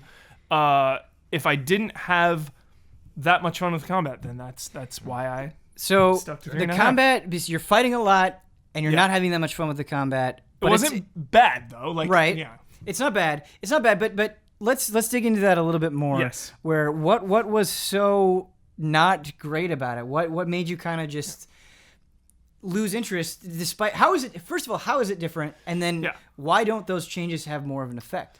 So in the original games, it was basically just button mashing. It was, you attack, parry. Yeah. So you would just keep attacking. They would come in, you'd block that, attack, kill everyone. And it says oh my gosh, even the earlier ones, it was crazy. You just wipe out everyone. Then you would get the skill where it was the chain instant kill. Remember that? Yeah, that was nuts. So now, it feels bad always bringing up Dark Souls now. It's to a point where it's I'm feeling the fatigue. I feel bad about it too. I feel bad. Sorry. Because it would be one thing if it was only us always bringing up Dark Souls, but I feel like everywhere you look, there's a comparison to Dark Souls, and so it's just we gotta find better comparisons. There are other games out there. Yeah. But no, it's okay. But it went with that with the R1, R2, light attack, heavy attack, the lock on the target, and you can dash around. So there's more tools, there's more engagement there. The problem is that I still button mashed the entire game. It didn't matter. So Nothing matters. Give me your setup. Give me a typical combat encounter for Michael Huber in Assassin's Creed Origins. Typical combat encounter. I really liked the sickle swords. There's some cool weapons. I really like the spear. Whatever weapon I had. Right. Whatever it was. R1. Yeah. And are you just staggering them enough that they can't do anything? And then a shield guy would come in. R2, R1. Sure. Okay, but sorry. I want then because I know there's gonna be some defenders. Well, if the enemy's higher level, it's harder. That stuff feels so artificial. Where it's so we're on the same level, and I just mow you down. Yeah. But if you're 2 levels higher than me, I do no damage, and you kill me in one hit. So that's not a challenge to me. That's not good game design. That's you're not high enough level, so don't attack that guy. Yeah. Come back later. The core fundamentals of the combat is when each character is on the same level. Well, and that's button mashing. If you're comparing to Souls, of my experience with Souls, you can level yourself up all day, but if you don't get those mechanics down, you're not gonna. That's true. You're not gonna get very far. Yeah. So I did a preview of Assassin's Creed, and the thing that I got is that they're hey, there are different difficulty levels in this game. Does that make a difference? Did you mess around? I put it on hard, and it was the same. Same thing. Okay. You have to dodge maybe a couple times, and you're good. So I've been playing the game. I think I'm level 7 is the level that I'm at. So I'm still fairly early on. But between the preview where I was a higher level, I started at level 15, I think, and going up to level 7 here, I feel like I've played a fairly solid amount of Assassin's Creed Origins, and I'm running into the exact thing that you're describing, with some additions on top of that, where I'm getting in these fights, and I will say that if it's one-on-one, it's no problem. Yeah. Like you said, you can just kind of R1 your way through it. Yeah. To the point where it's man, I got this parry thing, and I can do it, and it is useful, but I just don't need to. I unlocked it. I never used it. What I will say is there have been moments where it's harder, because what was annoying about earlier Assassin's Creed, and I do think this is a step up from that, is you would get this huge crowd around you, and they would wait. You'd have it's why are you all waiting to attack me? Why are you all going in? And so here they will swarm you. Yeah. And so when I get surrounded by 3 guys, 5 guys, whatever it is, they do hit hard, at least where I'm at right now. They can take me down pretty quickly. So I can't, it's a little bit more difficult to R1 my way through it, but I feel like my bow is so powerful, and it's so easy to just kind of, there's a lot of, at least early on, there's a lot of shrubbery around, so I can just go up, whistle, knock them out, see the guys up there, scout them out with my eagles, shoot them with my bow. So I thin them out enough that if I do get seen, I can just kind of R1 my way through it. And stealth is a lot better now. You can't instant kill a lot of guys like you used to. It's not a no matter what kill. Yeah. So like that's really cool. I like that change. Again, I just want to drive home that it's not bad. And I do think it is an improvement. It is an improvement. And I think that should be said. It's yeah. not bad, but my mind went numb after like the 3000th R1 push. Yeah. But and that's really like, you know, aside from technical difficulties, of course, because I ran into quite a few technical problems. Aside from that and the combat, everything else I really love. haven't run into I technical love this problems video game. You play it on PS4? I'm playing on PS4. Okay. I played on Xbox One X. Okay. And you, what kind of things were you running into? Just slowdowns, chop, like texture pop in, the usual. Brandon, my next complaint, I'm going to need you to tell me whether this is just a me thing. Okay. As somebody who plays a lot of these games, and I don't mean that as a slight. I mean this is like you like this, and that's cool. The thing that I'm running into with Assassin's Creed is you have a lot of flexibility with what you can do. I would say a lot of time it's like, hey, do you want to go climb up this tower and get this point so you can use it for fast travel? Do you want to go to this place and get treasure and take out all the guys? Do you want to go do all these various side missions, which you need to do to get up to the recommended level for doing the main missions? But there's this sort of sameness that I'm getting. Like, I'm going to these different outposts, and it's just like, this is this is a cave instead of an outpost, but I'm just like kind of going into it blends exactly. All blends. I'm getting some blending. Yeah. Where I like technically different, but feeling very similar. Where I'm sort of taking the same method and just applying it to different things. Mm-hmm. Is that okay with you? Is that just kind of like the consequence of having open worlds, or is there a better way to spice it up? Yeah, I don't know. I have to really explore kind of what specific elements are like, whether it's like the architecture or like the people or just kind of like the atmosphere in these environments is very different. I kind of felt that way with Just Cause 3, like a game I was having like a ton of fun with, and they actually made a point to make the little settlements where you go into like the villages and the towns people live in a lot more diverse than they were in Just Cause 2. But yeah, after a while, I was just kind of like, another base, here we go. You know, like it's I think that. I think Breath of the Wild really kind of shook up the format, and Witcher I think, 3 too, and I think, I really enjoyed exploring Horizon as well. I think they did some things that. The one moment that was so funny to me, and it happened live. You can go to Easy Allies Plays and look it up. When I streamed Breath of the Wild, I was going to ask them a question because I couldn't figure out the salesman that gives you all the spooky stuff. I couldn't figure out why he wasn't giving me new stuff because I hadn't done any of the dungeons yet. I was saving that for later. Mm-hmm. And they were like, oh, every time you do a dungeon, his inventory opens up. And I was like, got it. And I mention it in the classic delay in Twitch. You mention something, and then by the time you're actually doing it, chat's like, don't do that. And you're like, oh, sorry, the delay. And so I start climbing up this cliff outside this village, and I was asking the question, and they brought it up in chat where they're like, you can't. And I was like, oh. And I was climbing up the cliff, and I'm like, well, I don't need to go up there now because that's why I was asking that. And so I just climbed up to the ledge, and I was like, well, I didn't need to climb up here. Korok seed. And like found it, and it was like, this is some silly little thing that's like one little blip on the radar of my progression, but like, and I was like, that little emotion I felt there, what was that? Like, Dopamine. why don't I get that when I find a tower in Assassins? And I think it does have like a proceduralness to it. Like, it's the kind of way I have to do this. I'm doing homework right now before I actually like get to the meat of the stuff that I want to do.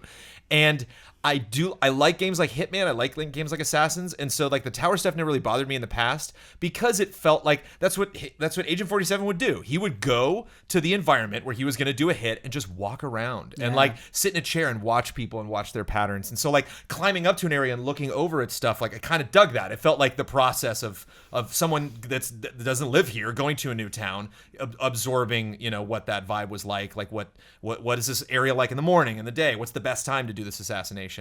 I don't like rushing through open world games because I feel that I kind of get distanced from the character because I'm not living their life. I'm not actually going through this environment the way they would. Mm-hmm. I'm just kind of like moving, you know. It felt weird to me whenever there was like a heist mission, and whenever somebody would be like, hey, in a couple days we're going to do this heist, get ready for it. And then I can go do that heist right now if I want.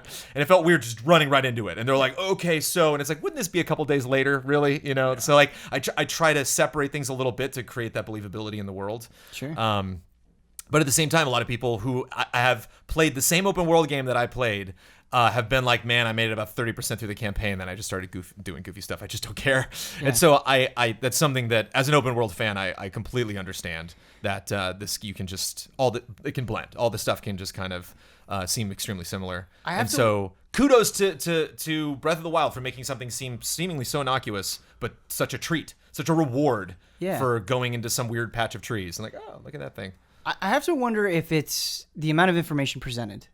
Because I think about Hitman and I think about Breath of the Wild, which I think were two very good examples that you brought up. In both of those games, like in Breath of the Wild, there are always obvious points that you can go to. Like if you need an objective, the game will make clear an objective for you to chase after. Yeah. But it does so extremely sparingly. Most of the stuff that you can find, you really kind of have to go out of your way to work for. And the same is true of Hitman, where it will give you like some ideas for how to kill people, kind of guide you through. But there's so much potential there, so much that it won't tell you, that as you're kind of going after that guy's stuff, you kind of have that dopamine of discovery as well. Not everything's laid out, where I feel like a lot of time I'm looking at a map of Assassin's Creed, it's like, I know what I'm getting into. Check the boxes. Where I'm checking the boxes.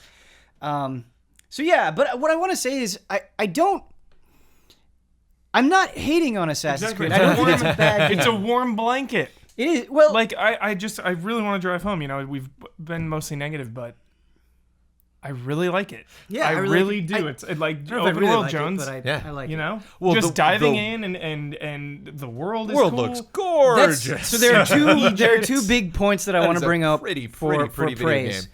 and that is the world. Yeah. Just going through the world, the amount of detail that they have is insane. Like there have been moments, like I remember the very beginning of the game where you're going and you have like these crumbling giant statues, or these other statues just towering over you, and this like sand falling down, like. The detail is insane that it makes you excited to go to new places, to go to new areas, to see what's there, to climb on things. But then you'll go in like some back alley and you'll just see people who are like, The Right. people look a little Yeah. stiff. Yeah. it's just like, what? But curious to throw this at you. In the preview that I did, I was like, I'm not sure how to feel about Bayek. I can say now, I like Bayek. Love him. And I think there are several good things that they really do with Bayek that I love, that I think they've struggled with in past Assassin's Creed games. So Bayek kind of reminded me of Connor, where he has this sort of similar nature where he's kind of no nonsense. But what I like about Bayek over Connor is just because he's no nonsense and because he's like very task oriented, like, no, we're going to do this, we're going to get this done, doesn't mean he's not emotional. Yeah. Like, he is a man of like passion and rage. And like the way that he presents his conviction for killing these people, you buy into it. Yes. And then it's not empty rage, because they do such a great job, I don't want to spoil it, of showing you your relationship with his son and how much his son means to him, and then show you how awful the people who are killing you can be. And so I'm way into Bayek. Like, I want to see this And task Aya. of vengeance through. Hype. So I haven't really done much with Aya yet. Okay. So It's cool. but I'm excited. But you Super cool. So what's cool about Aya? Just like their relationship. Yeah. You know, and like her also being a badass and like having her conviction, but you Okay. know, channeling it in a different way. So how does she separate herself from Bayek, who is kind of Without badass as without well? spoilers, it's like Bayek wants to get it done himself, I where see. she kind of chooses something bigger than Okay. herself to kind of get behind. Okay. You were describing Assassin's Creed as a little bit Origins as a warm blanket. I don't know if you wanted to elaborate that at all, or if you're ready to move on. It's or- that familiarity, you know, and it's that hard line of being a video game reviewer, you know. It's the combat was mediocre, Right. So, you know, and then there's some other problems. So it's like, all right, this is a mediocre game, but at the core, you know, inside of me, I'm like, hey, I'm Yeah. having so much fun playing Right. this video game. Like, I love, you know, finishing a quest, leveling up, like the XP and all that is engaging throughout. Again, I realized I didn't really need the skills you get, but you need the level, obviously, because if they're higher level, you can't really progress easily. Right. So, like, when you level up, it's cool because, like, all right, I can do more stuff now. Yeah. And basically, the Destiny loot, I thought... I was extremely nervous at first because I was like, here we go again. Is this going to be another loot barrage? Just like loot. But it actually spaces it out kind of nice. It's like, wow, I thought I was going to be picking up way more It things is a than I was going lot. to pick up. But I kind of agree with you. It's not overwhelming. It's not overwhelming, which I thought was really cool. And then Yeah. you get like different outfits and, you know, different mounts. And then you can find like, legendary ones in a temple or by doing some side quest. That's always fun.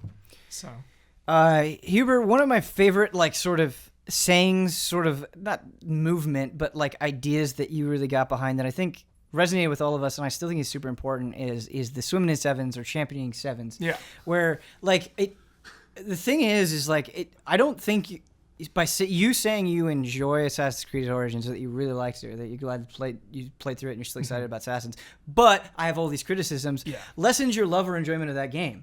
Like, a game can be a 7 and you love it. I love it. Yeah. You love it. I had a blast. I think if you see a 3.5 stars from Easy Allies in a franchise you care very much about, go get it. Absolutely. Go get that. That's basically what we're saying, is that like there's so much frustrating here that we can't ignore. But man, if you're into it. But I think that's for a lot of people, first timers, a lot of people getting into games, or people, Right. There's a lot of franchises out there. For someone like me getting into Persona, if you were to give Persona 5 a 7, I'd be like, maybe Right. this isn't the game for me to jump in. Whereas like, everybody's golf gets a great score, and it's like, okay, it's time. Yeah. It's time to get back into this, so. And that's- this is that's a what I look crazy for. year, and open worlds have evolved in the last couple of years. This year is insane for open worlds. At the beginning of the year, I was like, I think at the end of the year, I want to do like a video piece where I explore like the different open world games. With screw that. I mean, there's It's too much. It's too much. What? Jones, I want to watch Especially that right video. here at the end. I know. I want to That'd make be it. so cool. Like we're doing a series, do like 10 or 20 minutes on each game and kind of talk about what they could Jones. learn from the other, and like, Dude. woulda, coulda, shoulda. Yep. Putting the foot down. I like it. Moving on, these last two games, I don't want to spend too much time on them. I'm sure we'll return to them, just because I feel like I've played them. Like, I finished Wolfenstein. I've played some of South Park. I have Stick of Truth written down, but Fractured Butthole is what I've played. And so I just kind of want to give brief thoughts on that. I think the Damiani doesn't even try with the title. No. He brought it up or something, and he was like, so I played the Fractured Butthole. And we're like, yeah, I mean, it sounds like that, but... That's what they're going for. That's what it is. That's what it is. I try to not say butthole as much as possible when I say it. I actually But- almost, I actually almost like, if you go back and listen to that review, like I really try. I see. I try to separate those syllables as Keep much it as classy. I can. Huber, you have played some Wolfenstein 2, which I want to get across. Like, listen, man, we've been saying this a lot, and so this I understand that this is kind of hollow phrasing, but I think maybe when I back it up a little bit more, it'll be a little bit more convincing. We're in a year of a lot of great games, a lot of games that I feel like were tailor-made just for me, and I knew I was going to like Wolfenstein 2 because I love New Order, and I really love the direction that they took with it, how different it felt from all of the other shooters out there. Do you remember when game trailers gave Far Cry We 4 do not speak of such dark times. Shooter of the Year? We do not Open speak a of can such of worms, dark baby. times. Yeah. Always. But anyway, what I want to get across of Wolfenstein 2 is it really blew my expectations out of the water. It wasn't just that I liked it, that what it managed to accomplish in so many different ways, like, sent me over the moon, and it is like one of my favorite games of the year. Hell yeah. Like, I can't imagine this year ending and it not being like in top 3. Yeah. I love it to death. I'm like only 3-4 hours in because I wanted to beat Mario first. Yeah. I think I'm about the same thing, actually. Yeah. so Dove in. there's going to be more to Obsessed. talk about, and it's frustrating with Wolfenstein 2 because it's so much of what I love comes from the story and comes Yeah. from the characters. But what I want to start with is I think you would both agree that the New Order made B.J. Blazkowicz a more interesting protagonist than probably you thought he was going to be. You Yeah. think that's fair for both of you? Yeah. In Wolfenstein 2, I was like, oh, they're just going to keep this cool arc of BJ going. They don't just develop that character. They like bake him in a pie and present him to you, and it's absolutely delicious. And it's weird saying that because kind of his past is so horrifying. But this is a character, and like you hear a lot of heroes make speeches in video games, and to me, it always rings a bit hollow, where it's like, okay, this is the point in the game where we're confronting the villain. They got to say these words about how everybody has to band together to do the thing and move on. It doesn't really make me emotional. There are speeches in Wolfenstein 2 that BJ has where I was getting emotional because every word he was saying, the performance was amazing, Yeah. first of all. The performance was amazing. And second of all, it was like, no, this hatred that you feel, this anger, this doubt, you've shown me painstakingly. You've gone out of your way to not to fill in these holes that by the time that we get here, this speech is cathartic for me. I've been waiting for this moment. And it's so powerful. It's so powerful to have this character really, you're just so on board with what they're fighting for because there's no pretense to it. It's like every word that they're saying rings true because you've seen the suffering, you felt it, and that is I haven't felt this way in a first-person shooter. I mentioned this on Slack. I haven't felt this way in a first-person shooter since Half-Life 2. There were scenes that I was in where I was in Half-Life 2 that got me really emotional because the way that it presented this world, and I got similar vibes with that here. And that extends to the supporting cast. I think Grace specifically deserves a big mention. She's somebody that comes in and she has this totally different place that she's coming from BJ, and she has her own thing that she's fighting for, and she has her own relationships that she deals with. She's this woman who comes aboard this vessel, and people are talking crap to her, and she just doesn't back down. She just out crap talks them, but it doesn't feel too gimmicky or jokey. It's just fired off with such speed and with such wit and with such savagery that you're oh no, you're just holding your ground in a really convincing way. And yeah, it's a game that made me uncomfortable at points. Genuinely made me uncomfortable. I mean, obviously you're fighting Nazis. There's a lot of that can be uncomfortable depending on how it's presented, but it goes way farther than that. This is a game that seems like it wants to make you uncomfortable. That it's no, really think about what we're doing here. And I don't think, in terms of thought I was putting into the story, I really love the story in Nier. I really love the story in Persona 5. But I think just roller coaster ride of emotions this. Maybe it's just because I'm still fresh off it and I need to reflect more. But this is right up there with it. And I said this about Nier 2, and I say this about Yakuza. But no matter how dark it gets, boy, this game is good at finding the moments to crack a joke. And they're really funny jokes. Yeah. And it's also, when you think of joke, you think of well, I'm going to have a character say something and then another character respond to them in a funny way. That's one way to do it. Yes. But there's visual gags. There's even just Set's character and the words that he chooses to say in Hebrew are hilarious. They're hilarious. It's why was that funny? Why would it's just so true to his character. And so they can all be talking about something extremely serious, and somebody can say something, it can be a glance or somebody referencing something that, oh yeah, you went through that before. Right. And so even just those little tiny, moments of levity, go a long way. Yeah. The game is an incredible balancing act. And a lot of this is me reflecting on New Order because I have not gotten very far into New Colossus yet, but it's incredible how much they your typical first person hero that has to go through a lot. You imagine do they get into the Doom protagonist a lot? No. Do they really identify him? Yeah. No. You imagine this guy's a hard ass. This guy probably looks like a linebacker, the Marcus Phoenix of the gaming world. Just somebody who can literally take a shotgun blast to the chest and survive. It's just so ripped, so larger than life. Blazkowicz is probably 6'4". He's just a huge, imposing guy. And you kind of need that for this whole thing to work, for you to believe that this person is capable of going through and taking all of this punishment and surviving and getting on the other end of it. Right. And I think a lot of shooters just kind of distance themselves from the character because they realize the more humanity I give this person, the less it'll be realistic that they're capable of doing this kind of stuff. Yep. So if I don't give them so much of a voice, you can kind of implant your own personality into it and enjoy it. If you want to take it seriously, great, you can in your own way. You can come up with your own narrative. If you don't and you just want to run through hell and beat up demons, then it's just some soldier guy. It doesn't matter. Right. And it's astounding how they do all of it. Yep. They create this person that I believe can survive this stuff. They make it kind of funny and make it crushing at the same time. Yep. Put me in scenarios where I'm weeping or, have some sequence where I'm just giving all these crazy guns into this crazy thing, and then 3 minutes later I'm on a couch talking with someone in this really down-to-earth scene that's very realistic. That's kind of this time period we live in now is super out of control, but very possible, but maybe not. But this threat is real, but also funny. It's unbelievable how many balls they're juggling at the same time, and to the point that I've gotten so far, I don't really drop any narratively. Yeah. Very impressive. Very, very hard to do. There are things I want to say, but we'll save it for a later date. Hubert, early on, what is the kind of feeling that you've gotten so far? It's what I expected. I'm bummed the perk system is back. We talked about it a little bit. Sure. It's the only negative I had with New Order, and which I didn't really notice that much. I mean, Yeah. I agree with you. Make a good point, but Yeah. it didn't. it just feels unnecessary. Like, don't force me to play a way I don't want to play. I'm obviously trying to get these skills that you've put into the game. Yeah. It's like, okay, I guess I have to use dual wield because that's the only thing that's really gonna like level up right now with the weapons I have. I remember. So I'm gonna dual wield and get some headshots. Oh well, now I want to like run in and melee these guys, even though normally I would just like shoot them down a hallway.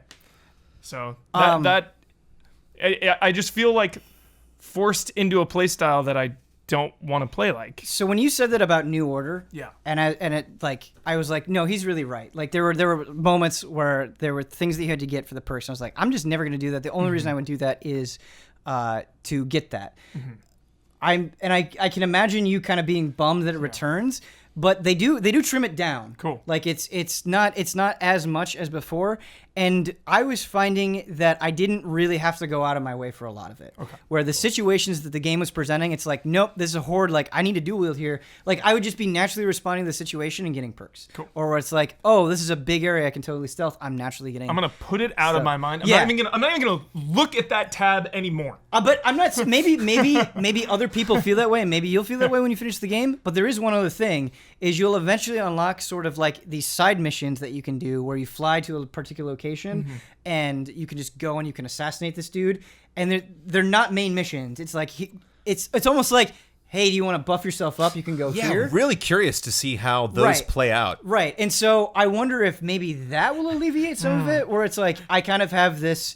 If I want to do it, I kind of have these avenues that I can go where I can just focus on that stuff specifically. I actually had a funny moment because Bossman was here working on the podcast or something. We were going to shoot something, and I was in the booth reading that, and I got out of the booth finishing that VO, and he's in the back, and he just says like through the door, he's like, "Did you say assassination missions?" Yeah. And I'm like, "I did." Yeah. He's like, "Huh." Not what I expected to be in that game. Right. And it's cool, I think. Because I was in like. The thing is, I think when you talk about like narrative-heavy first-person shooters, I feel like eventually the story is always like, yeah, I really like BioShock, but I'm not so into the shooting. Or I really like... I've even seen people say that about Half-Life 2, or I really like Half-Life 2, but I'm not so into the shooting. And I don't think the same argument can be made with Wolfenstein 2, because God, do I love the shooting. Like it's such like vague language, but it's so fast and tight, and like... Man, you just feel it, like the way the weapons sound and feel as you're firing them, the way enemies react, how useful all the weapons are, the weapon upgrades that you get. Like, none of the weapons that I encountered had a lot of upgrades, but when I did those upgrades, it's like, no, this is way more useful now, or way different than before.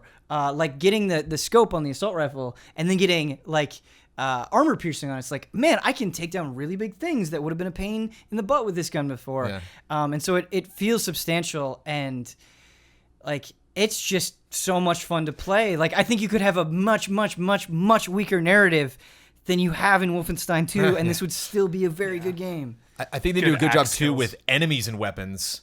That because you encounter weapons a lot of times because they're held first by an enemy that you encounter, Right. and so like you'll go into an area and like, oh whoa, that guy just took me out really quickly with whatever the heck that was, and so it's so gratifying to finally get over, take him out, he drops it, and then you're like, oh yeah, So like the lasers, like grabbing that laser for the Yes, first time, yes. and then another laser guy Yep. shows up, and you're like, I got a laser too, man. Like Wolfenstein 09, the Tesla gun was one of my favorite weapons in first-person history. You talk about it a lot. This laser gun one-ups it. Really? Out Nice. again. Okay. I was just gonna say I gotta play Wolfenstein 09. Disintegrate. It's insane. Okay, yeah, it's extremely And when those satisfying. guys charge you and like pin you Yep. against the wall, dude, And you sidestep them and blast it's them. so cool. It's really good. When it was so hilarious because one of those guys rocket boosted at me, pinned me against the wall, and killed me, and then said, "You should have seen the look on your face." Because in real life, I was like, like before he said, and then he said it, I was like, this game's in my head. Yeah. It's in my head right now. It knows what you're thinking. Oh, it was great. The level design too, and I can't wait for you guys to play more. So in New Order, there was something that definitely grated on me. Do you remember that sort of cutting utensil that you had. Yeah. Where it's Oh, like, yeah. all right, Yeah. to get through here, Now you you have gotta that, cut a square in the fence, and now you can go through the fence. And like, it was cool at first. I remember being Yeah, like, yeah. oh, this is neat, manipulation of the environment. But eventually I got tired of it, and it's like, I just feel like you're carrying this thing more than you need to carry it. Like, we can let this go. Wolfenstein 2, in my opinion, does not have that problem. Like, every mission, it feels like they're throwing you like, all right, we're really going to contract the space. We're really going to expand it here. We're going to give you this thing to worry about. We're going to give you that thing to worry about. It is just like throwing so many new things at you that it's a hard game to put down because of it. And I really commend them. I think the level design and that sort of stuff is a pretty significant step up. Never a dull moment, for sure. Yeah. I got kind of disoriented in the like the New York ruins early on. Just got a little disoriented, but Okay.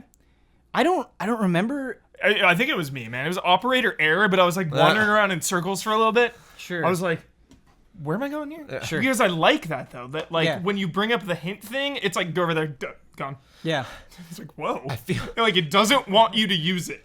You know? think so? Like, Yeah. it's just like, It's like okay, it's over fine. there, but yeah. Okay, fine. Yeah. Here you go. Yeah. I feel I was actually playing. I played a couple hours of Wolfenstein because I was getting music for the review, and I felt bad because I was kind of rushing through it because I'm like, I want to get to the big boss encounters. I want Right. to get this game playing the tunes. And when we first got to the submarine, I was like, I don't have time. Oh, that room is cool. Yeah. It's just like, I was like, Love But this. like- Reboot is really cool. yeah, there are. There's just so many. You go into a room and there's just like, oh, I want to read all these stories on the wall and all Dude. the context for stuff. Can we do a side quest spoiler? Like really early? Can whoa, I ask you about side quest spoiler? Can I ask you about Huber. something? All right, as long as we flag it, early Wolfenstein So 2 early. side quest spoiler. Gonna give it 5. Okay, yeah, I'll raise my 4, hand while he's Okay. talking about it. 3, 2, go. Where's the potato The potato. for the pig?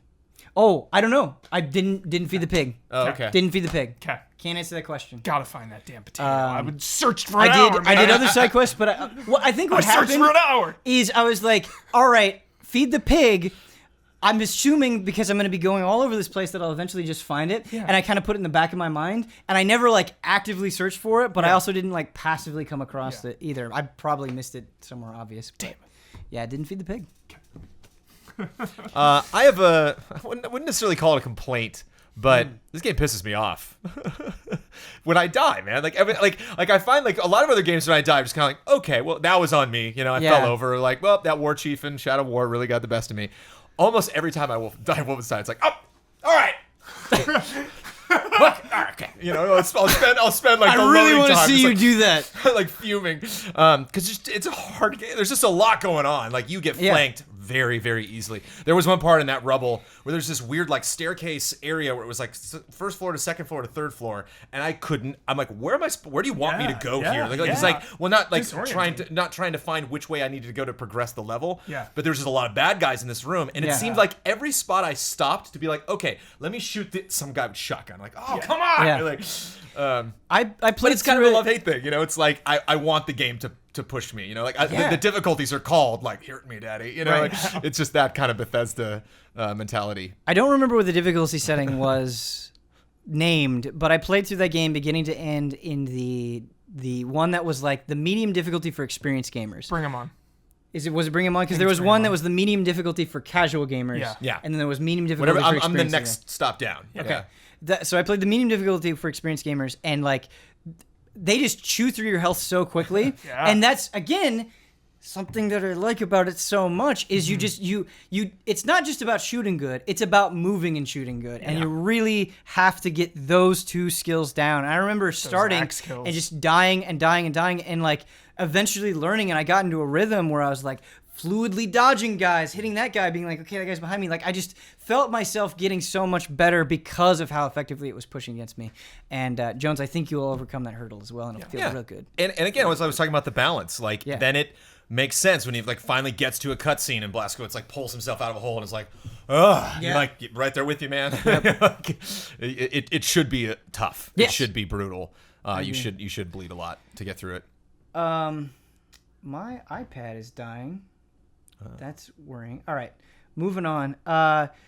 Anything else you want to say about Wolfenstein? Yeah, I'm not too that early. not that far in. Yeah. I'm too early. I love it. I just want to talk really, really briefly about South Park: The Fractured But Whole. I didn't play Stick of Truth, and so before Fractured But Whole came out, I started it up a little bit, and I was like, man, this is really good. I feel so bad that I didn't play this. It was just super, super funny, but Fractured But Whole came out, and I wanted to play a little bit of it, and I don't know, probably a few hours in, a handful of hours in, like maybe 5 or 6, and this game is really fun. Really, really, really fun. The jokes that it tells, some of like the way that it hits you out of nowhere and how much ground it's covering and how effectively it's covering, like it's not just making fun of the typical South Park things. It is a game that commentates on like the shittier aspects of games or game culture, and I feel like almost anytime that that's done, it feels a little forced. Like, hey, look at us, we can poke at ourselves. Right. But it does, like, Fractured But Whole does it with like so savagely that you're like, oh yeah, man, you're right. Like that sucks. And obviously because it's superhero focused, it does a pretty good job of making fun of the superhero stuff as well. I would love it. And in Stick of Truth, the combat was turn-based and very like timing focused. Like you could parry and do all that stuff. Here you're on a grid, and like really striking a good balance between depth, but not like an insane amount of numbers or things that you have to consider. Like strategy there, where you're on this grid and you can knock back dudes into other dudes. You can hit multiple squares at different points. You need to be within a certain position to heal your allies. If you time a button press right, you can build up your super meter faster. Like not crazy complex, but enough, like more than I was expecting. And so I'm really getting a lot of enjoyment out of that. I'm at a point now where I can multi-class. So I'm like, Cartman was like, hey, your backstory sucks. Yeah. I was a blaster hero. And he's like, you need to take on something else, man. And so now I'm like a Cyclops or a cyborg, not a Cyclops, a cyborg and a blaster. And it's cool because I only have so many slots for abilities, and I have to choose between those two classes. And like even early on, that was a pretty cool thing to throw in there. But yeah, it's funny. It's a good time. And, you know, it's South Park, so I think you have certain expectations for how they shock you, but it being a video game, like a lot of video games don't go for the same shock value that South Park does. And so there are moments where I'm like, oh man, I can't believe they got away with that. And that's pretty entertaining as well. I don't want to spend too much time on it because I want to get Damiani in here, or I want to get another ally on here to bounce off of. And obviously I want to finish it. But I'm enjoying it, and I don't think it's one that people should sleep on. If you have any affinity for South Park whatsoever, I would give it a shot. I think it's a pretty cool game. I doubt I will ever get to play this game. Yeah. I didn't play Stick of Truth. I would need to watch 300 episodes of South Park and beat Stick of Truth. What? Yeah. No, you don't. Can't just jump in. I'm not going to understand any of this. You don't need to watch every episode of South It's Park. all built on established lore. Like, everyone that played yeah, Stick of yes Truth and no. was just like, oh my Yes. god, all the nods, all the references, all the Yeah. nods. It's a game built on that. I mean, I see where you're coming from. I do. But because there's a lot of references to the show. Yeah. It's like, hey, you watch this, you get this kind Yeah. of thing. There's a lot of that. Yes, but I don't. South Park, while there are references, I think a lot of it is just that. There are storylines, but a lot of it is just like so self-contained. Mm-hmm. Like, do you need to watch every episode of The Simpsons to play The Simpsons game? No, because I know it so intimately. You know, But that's I'm what I'm just so saying. unfamiliar with South Park. I see. I'm just So so you unfamiliar. have no familiarity I've with seen South Park. like 30 episodes, maybe. I think that's enough. I think that might be enough, honestly. I mean, it's your call, and there are a lot of games. It's tough. Brandon, how do you... Well, they did have the episode leading in, which I thought was kind of cool. Yeah, There did. is a like Fractured But Whole episode of South Park. They did for the show. right That's before the game. Right before the game so came out. Cool. Isn't that fantastic? Oh, that's cool. Yeah. Are you a South Park fan, Brandon? Yeah, I've dipped out of the last couple seasons. Sure. I've dipped in and out throughout my life Yeah, as well. my brother is obsessed with that show. Loves that show. Yeah, that show. It's interesting. You have something like Simpsons or Family Guy, and I feel they've kind of gotten like oversaturated, and kind of like it was difficult for them to kind of shift with the times. Whereas I feel when South Park's hit or miss for me, it's not because like, well, this joke's getting old or like this show's just out of touch now. It's every single time they try a concept, they're reaching every time. Right. You know, they really do something super bizarre. Yeah. And so they've just had some episodes where I'm like, yeah, this is really funny to me, or like, I'm not really into this get up. And then like the next one, I'll be dying. Yeah. I'm like in tears.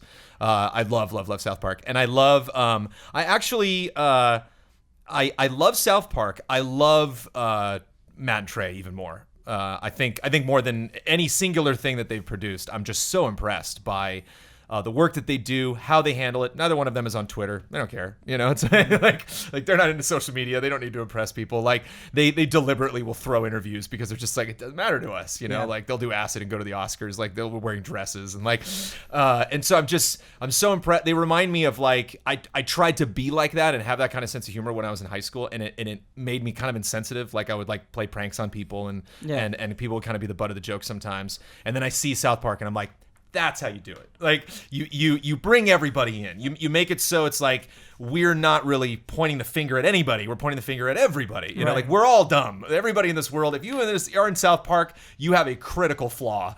Even like the leads, like even Stan, like trying to stop Cartman, like has his own faults and has his own things that he gets caught up on. So that's high praise for South Park. Yeah. Why aren't you going to play this game? Why am I not gonna play Nier Automata? Why am I not gonna play? Why am I not playing Odyssey right now? Why am I not gonna play Yakuza 0 or Kiwami or 6 when it comes? Listen. If you play Yakuza 0, I'll drop all this. Yeah. We'll call it good. I did. We streamed it for a couple but hours. you know what I mean. You know what I mean. Full You know what I playthrough mean. We'll start to drop the finish. rest of it. The name Majima, but really, Jones. You know what I mean. Yakuza 0 is really good. Yeah. I would want to really invest in that, and I'd want to play Stick of Truth first. Okay. I'd want to get soak up that. Man, whole I thing. respect it. I respect the needing that context. Yeah. I do. Need it. Don't always agree with it. Mm-hmm. But you've made me more appreciative of it. You've made me willing to drop the shackles of it. It's a give and take. It It's a is. give and It is. take. Absolutely. Yes. Yakuza 0, dude. That's a 2017 game. That's a 2017 game. That game came out It's this insane. year. I can't handle it. Why? We're gonna have like 45 Are we GOTY alive? nominations. What's the cap? What's the cap? Is there a limit? No limit. No limit, right? For nominations. Oh yeah, I mean we had like 11 last Can we year. do a 10? 5-minute blown game of them the up. year I think video? we had 12 last year or something crazy. Yeah. Like it's our Easy Allies game of the year, and it's 5 minutes long, and it's just nominations in the video. It's nuts, man. It's nuts. All right, you all ready for some HOTTAKE? I gotta change the timestamp real quick. Ready. It was a quick snap. Not my favorite HOTTAKE. Not my least favorite.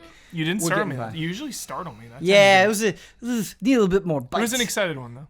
Yeah, I'm excited. I'm I felt excited the about this enthusiasm. because I went through a process with this HOTTAKE. And I was trying to pin it down, and this is inspired by a Paris Games Week trailer that I saw that I was really excited about. That I thought looked so cool. That I was like, I'm kind of been waiting for a like samurai feudal Japan game, kind of like this at this level for a long time. And that is from Sucker Punch, and that is Ghosts of Tsushima. Ghosts of Tsushima. That's right. Right. Yep. That's right. Okay. That's right. All right. Anyway, I was really high on that trailer, and I was so excited. I have a lot of faith in Sucker Punch. I have not played every Sucker Punch game. In fact, I haven't finished most Sucker Punch games, but my experience with them has like given me a general sense of faith in their quality of work. And then I got to thinking. Then I started picking apart my own feelings, and I was like, would I be excited if it was this level of quality, but a studio I didn't have that same faith in? If it was just somebody else? And I would be like, Japan game, you would be, Ben. But bear with me here for the sake. I mean, like, yeah, you're right, but bear with me here. Okay. And what I mean by that is they didn't really give us a great sense of how you play that video game, the systems that would be in place, like how you'd be moving through this world. And yeah, it's a totally new thing from them. There's not so. My question is, the ultimate point that I was trying to bring is, like, how much of our feelings on a game is decided before it even comes out, right? Like, just because this has Sucker Punch on it, am I just through the roof? Like, am I willing to give Mario Odyssey so much time because I decided how much I was going to like that game before it came out? And so really that's the broader point that I want to talk about. And I think that plays into marketing as well, how these games are presented to us. And do you think that is something that collectively as a group, as Easy Allies, we fall victim to, where we kind of write the story before we really have substantial, like, I can speak to this because I experienced it, knowledge? And how much just individually do you think you fall victim to that, if at all? this is everything to me. This kind of cloud of like, what is this game? Like that to me is everything. That to me is the most fascinating aspect of the gaming industry. One thing that really I think is fascinating compared to television and film versus video games is on the night before the film reviews come out. I really don't know. Most of the time, I have no idea. What is Wonder Woman going to be good? I hope so, but I don't know. You know, It's like Man of Steel wasn't, Batman vs Superman was not, in my opinion. And so it's like I was super pessimistic going into Wonder Woman. So you like get those reviews, and you're like, yes, you know, like, oh, okay, it's possible. Like we can salvage some stuff in this universe. Now I'm more excited about Justice League going into it. With gaming, I kind of know more. Like I have more kind of an opinion that I find more in this medium matches my opinion of a game after I've done playing it. Like, you know it's going to be good, but how good? It's just kind of like, is this one little system going to be annoying over the long haul? But it's just like, you know, is this 2-hour movie going to please me? I don't know. Is Red Dead Redemption going to be 2? Yes, it is. And so there's some games that there's some studios that do kind of elevate to a point where I'm like, okay, I know I'm going to enjoy this. I know I'm going to not regret putting that time into it. Do you think a lot of that obviously has to do with, like, in a game, right, you're spending 60, 100, whatever it is, hours in Red Dead, where there's so many components to appreciate, whereas a movie, I think comparatively, there's just so much less to appreciate because of the volume of the thing. Yeah. Do you think that's why that is? And so much you can't show in a film. There's so much spoiler stuff that you're like, ugh, like that one expression that person made is really all we can salvage from that scene because the rest of it is super spoily. Where you can make moments happen. Like there's millions of different combinations that you can create yourself to make moments to sell your game. Mm-hmm. Whereas I can't, as an editor or as an advertising house or trailer house for a film, like I can't go out and shoot another scene that wasn't in this film. You know, and just like, you know, add it in there. So I think a lot of times you'll see kind of juggling around. You'll see the same clip pop up in multiple trailers framed a different way. So somebody who's fascinated by this aspect of the industry, 2 questions for you. Are there times where you've been played, where you were led to believe you would enjoy something because of how it was presented and then it ended up being a totally different thing? Or where you were so on board for something that you ended up not really caring for? I'll meditate on that. I'm sure Huber wants to weigh in on this too, and like let me take a moment. Huber. And see. No Man's Sky jumps You were out. somebody. No Man's Sky. You were somebody, and I say this as the highest compliment because I think it's a good thing. I think it is good and healthy for people to try to find the good in things. I think it is okay to get excited. I think it is weird when people look down on genuine excitement and joy. Mm-hmm. Like that's what we all want in our lives. Why are we frowning upon that? With that being said, you're somebody who understands that so well in such a good way. But do you feel like that has been turned against you in a way where you're just so adamant about liking something that that inclination betrays you? I wouldn't say it betrays me. I would say as time has gone on, though, like when I get so excited before a game comes out, like Odyssey, you know, perfect example here, right? You know Odyssey is going to be 5 stars. You know it's going to be a 10. Do you know it? You know it. How do you know it? History. Just history, though. Is that enough? The legacy of Mario, everything we had seen, the direction they were going. You know it's going to be good. New Super Mario Brothers U. To me, we had this conversation earlier. That's a spin-off. Okay. Mainline, 3 through World, 64, Sunshine, Galaxy 1, 2, 3D World, It's Odyssey. funny that I even bring that up as an example because I think I like that game more than other people do. But I like the new games. yeah. Anyway, I'm getting you off track. But where was I going with that? Basically, I am like so hyped on it. I'm so excited. Like one little detail or one little negative stands out more. Yeah. You know what I mean? And that was the thing we brought up earlier when we were talking about Mario. That was the thing I was kind of fixated on, was like, oh, well, it didn't really give me this, so I'm kind of like maybe a little more focused on like one negative thing when I'm so hyped up about a game. Like when I finally get it and it does deliver, you expect it to be great, it is great, then I think those tiny little things kind of fester and can be a little more damaging than they would be if you were just going into the game with no expectations and blind. Maybe you would overlook that and not even worry about that. But when you're expecting greatness, the little bit of, the little part that isn't great kind of stands out more for me. I think that was well said, and I think I can use Mario Odyssey as an example as well, where maybe I'm alone in this feeling, but man, every single time I watched a new Mario Odyssey trailer, I was like, the things that they're showing in this trailer, I can't believe you can do that. I can't believe they're going here. I can't believe they're using this character in that way. I was just like, you have shown me so expertly that anything can happen. And so I think it had like a psychological effect on when I'm playing the game, where it's like making the crazy things that are indeed crazy. Like if I take a step back and I think about it, it's like, no, this is really creative. Like I set myself up for it, where I was just, I made the field too wide in a sense. And so to spin that back around, as people who are spitting opinions on games that people listen to, as people who are writing reviews, would it be healthier for us to consume less of that stuff? Is that having too much of an effect on how we're perceiving these games? I don't think so, because we're being true to ourselves. You know, when we're excited about Persona 5 and it delivers, then like something happened there. The game is great. Like we were expectations through the roof. The game comes out, we love it. You know, so I don't really see a problem with being excited and then the game delivers and it's great. I think the heart always comes first. Yeah. I think like if I'm seeing some kind of gaming announcement, the first reaction I'm gonna have always is that the hope, that dream. You know, it's like that. You know, that the hatred towards Hubert. That, oh my God, are they about to announce an Onimusha game? I'm watching Ghost of Tsushima and I'm like, don't you dare, don't you dare! This man has gotten enough dreams. This man has gotten enough. Stop.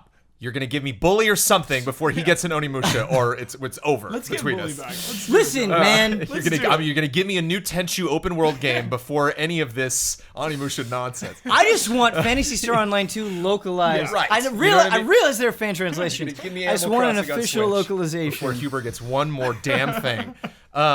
But yeah, there's just always the reactions. The heart first, okay, and then the shakes and the emotions, and then you calm down, and then you start thinking analytically. Sure. And I think with games, it's the same thing too. Like whenever I'm reviewing a game, there's always that like third, fourth inning, you know, meditation where I'm like, okay, now I'm 4 hours in. What's going on? You know, like, do I really care about this, or what? Is this not as exciting as I thought it would be? Shadow of War, you know, just kind of like that 20th orc I went and got, and just like, yeah, this is very similar to the first game as far as like the actual procedure of like getting more orcs, you know, and like how much fun am I really having? If I was not reviewing this game, would I want to come back? How excited am I every time I pick up the controller to get back into this world compared to other games that I played this year?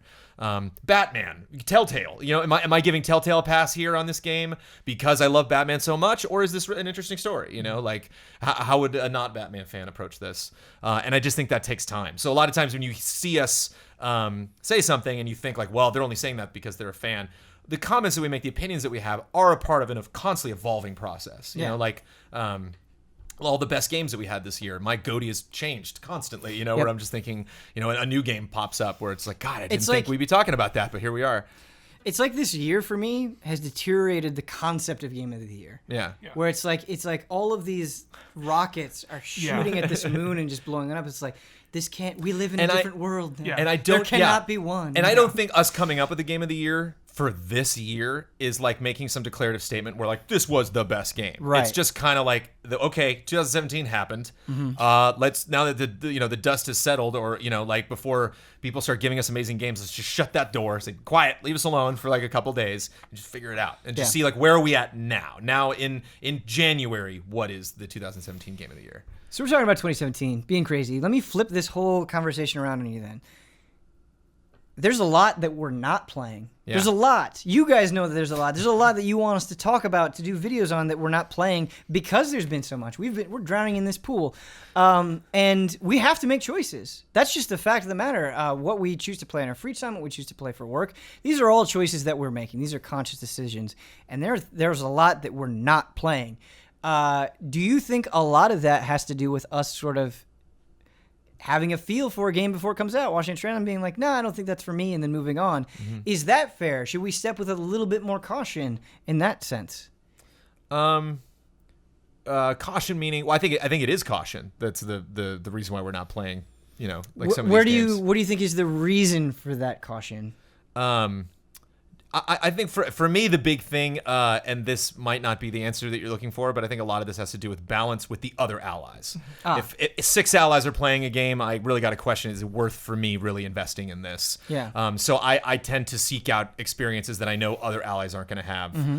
In some ways, it's nice to be that person on the panel like this that, has, if I had played Odyssey, it would be a much different conversation because I could chime in more on my personal experience. I haven't. Right. So it's kind of like, what should I bring to Frame Trap? Should I play the game that they're all playing so we can have a more broad discussion so that I can add my own opinion to the mix, or should I play something else to bring another game into the forefront? So it has less to do with my interests or how I'm expecting to have opinions about the game after the fact, and more about like how can I spice up the grand Easy Allies conversation and bring some interesting things to it that. Thank God you play baseball games, man. Stuff like that. Yeah. It's like, he's not playing, the show to be like cool with amongst the allies, for the ally cred. Yeah. It's something that's very personal to him. And Definitely. something that I look forward to hearing about. Yeah. I'm glad you brought that up because I think that way too. Probably not as effectively as you do, but there are definitely times where I'm like, okay, X person has this covered. I should probably do this instead. My brain definitely goes through that. But there are also times, and I want to see if this is true for you as well, Brandon, where I'm like, but I'm also a human being that sometimes just wants to play games for fun. Sure. And I can't feel guilty about that because then this will suck. Yeah. Like I need to just have moments where I'm playing something just because I want to play it, just because I want to have fun, and I think that's okay too. So do you feel that pull as well? To answer your question from before, No Man's Sky might seem like low-hanging fruit, and I'm not like bringing up No Man's Sky to be like those trailers lied to me. Yeah. But yeah, that was a way different game than when I eventually got in, and I thought the game that they were selling in the trailers was cool, and then the game I played was cool. They were just different games. Sure, absolutely. Zelda this year, I was not expecting to play when I did. I was like, yeah, I'm good. I don't have a Switch. We got the Switch for GT that was here, and Amanda was just like, Zelda. And I'm like, okay, cool. Start here. You can play this, and if we need it for a stream or something like that, I'm going to have to take it away from you and use it for work. But if we don't need that, then you can take that on trips and stuff like that. Mm-hmm. And yeah, about 10 hours of watching her over the shoulder was about all I could take, where I'm like, God, I got to play this. And that was a difference from the advertising. I thought the Breath of the Wild advertising was kind of all right. Like the first couple trailers weren't even trailers. It was just them, like in a room, like Miyamoto being like, "So here's Epona," and showing that off, and that was like just you talk about the history. That was just not the way Zelda games were sold. Even Zelda games I was not excited about had like really big announcements. And it was just kind of like almost like they were doing a Kickstarter for the game or something. It had this really weird vibe where they were just kind of slowly trickling out information. And it wasn't until like I think like the launch trailer for Zelda was like, here we go, finally, we get this big story-based, drawn-out, showing all of the different crazy things that you can do. Whereas like the Odyssey campaign, perfect. Like all those trailers, just enough trailers, not too much. I want to actually circle back around to No Man's Sky because I think that leads into a broader point as well and ties into last week's Frame Trap. But Huber, I want to talk to you because you can flip this conversation right back around on me. But there are times, I'll recommend something to you and you'll be like, well, how long is it? And it's like, well, it's 50 hours. And they'll be like, does that ever make you feel guilty where like length is making you feel bad that's like the major reason you're not playing something? With Divinity, it is. Mm-hmm. Really want to play Divinity, just too long. But I prioritize in my brain, the prioritize work first. And then when I do get into playing what I want to play, I mean, I know what I want to play. I know I want to play Evil Within. I know I want to play Wolfenstein. Yeah. Like, I know I want to play Nier Automata. Right. So it's just... I have my list of games and I have my priority. Some things I want to play more than others, and that is what I focus on. And usually when I start something, I will stay on it until I finish it and then move on to the next. It seems like you've just made peace with this whole thing. Because there's only so many hours in the day. There's only so much you can do. Right, you've just submitted. And I've submitted to it. And the biggest thing for me to get games done is to just focus on one, and then move on to the next. Because, like, I have my queue, right? I have a queue in your backlog. You have a stack of games, right? It's probably, like, this big, who knows? But, like up to the moon, right? Yeah, but, like, so I have my backlog, but these couple games on top are way more important than, like, all of these by a mile. So it's like, all right, I just gotta finish a couple of these games, and then I'm good. So it's just all about prioritizing and using your time wisely. Jones brought up No Man's Sky, and I think that is a really good thing to bring up. And regardless of how you feel about No Man's Sky, whether you hate it, whether it makes you super mad, whether you like really enjoy it now and you have good things to say about it, like that whole thing was a mess. Yeah. It was just a mess. And I think what they were selling is absolutely very, very, very different than what we got.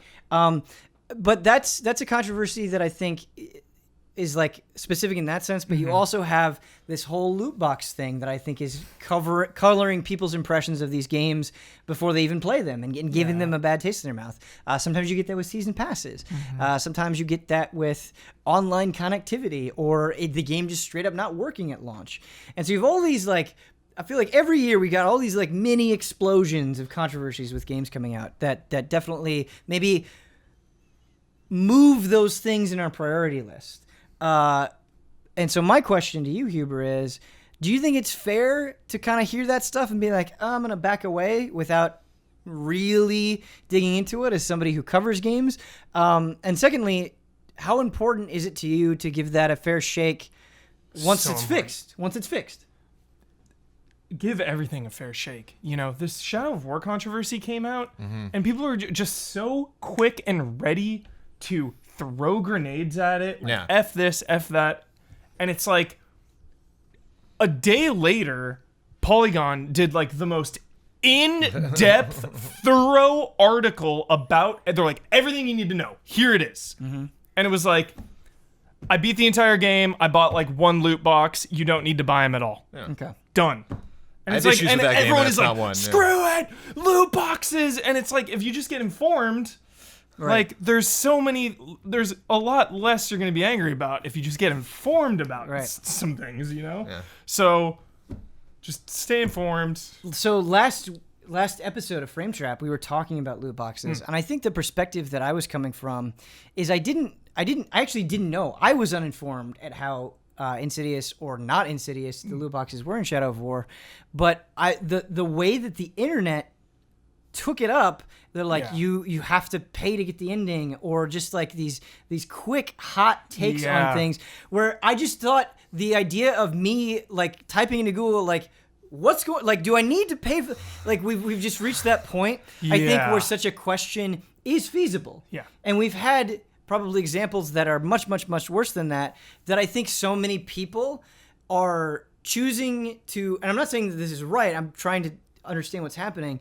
They're choosing to not do the research. They're choosing not to because it feels so like, yes, of course this could happen, that they're ready to buy into it, which is a problem. It is a problem. And having to do the research is ridiculous. Like, let me just play the video game. Sure. Right? I think that's a fair comment, man. Yeah. So it's like Middle Earth, you don't need them, so it's not going to bother me. Fine. Right. What bothers me more is like Assassin's Creed or even Mortal Kombat, where it's just like, yo, pay $3 and like unlock stuff, or like pay $2, find all the secrets. That stuff gets me way more peeved than certain elements of loot box. Because it's so easy to generalize it all. Microtransactions, loot box is bad. They suck. Get them out of here. Right. Whereas like some games do it way worse than others.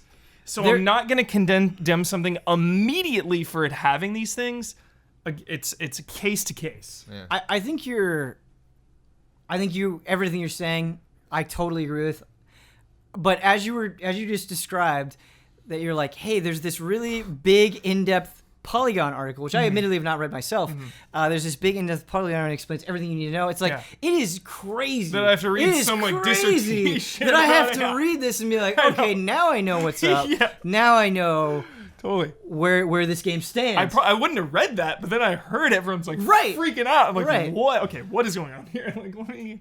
I think it's just created a weird environment. Yeah, it's created a weird environment.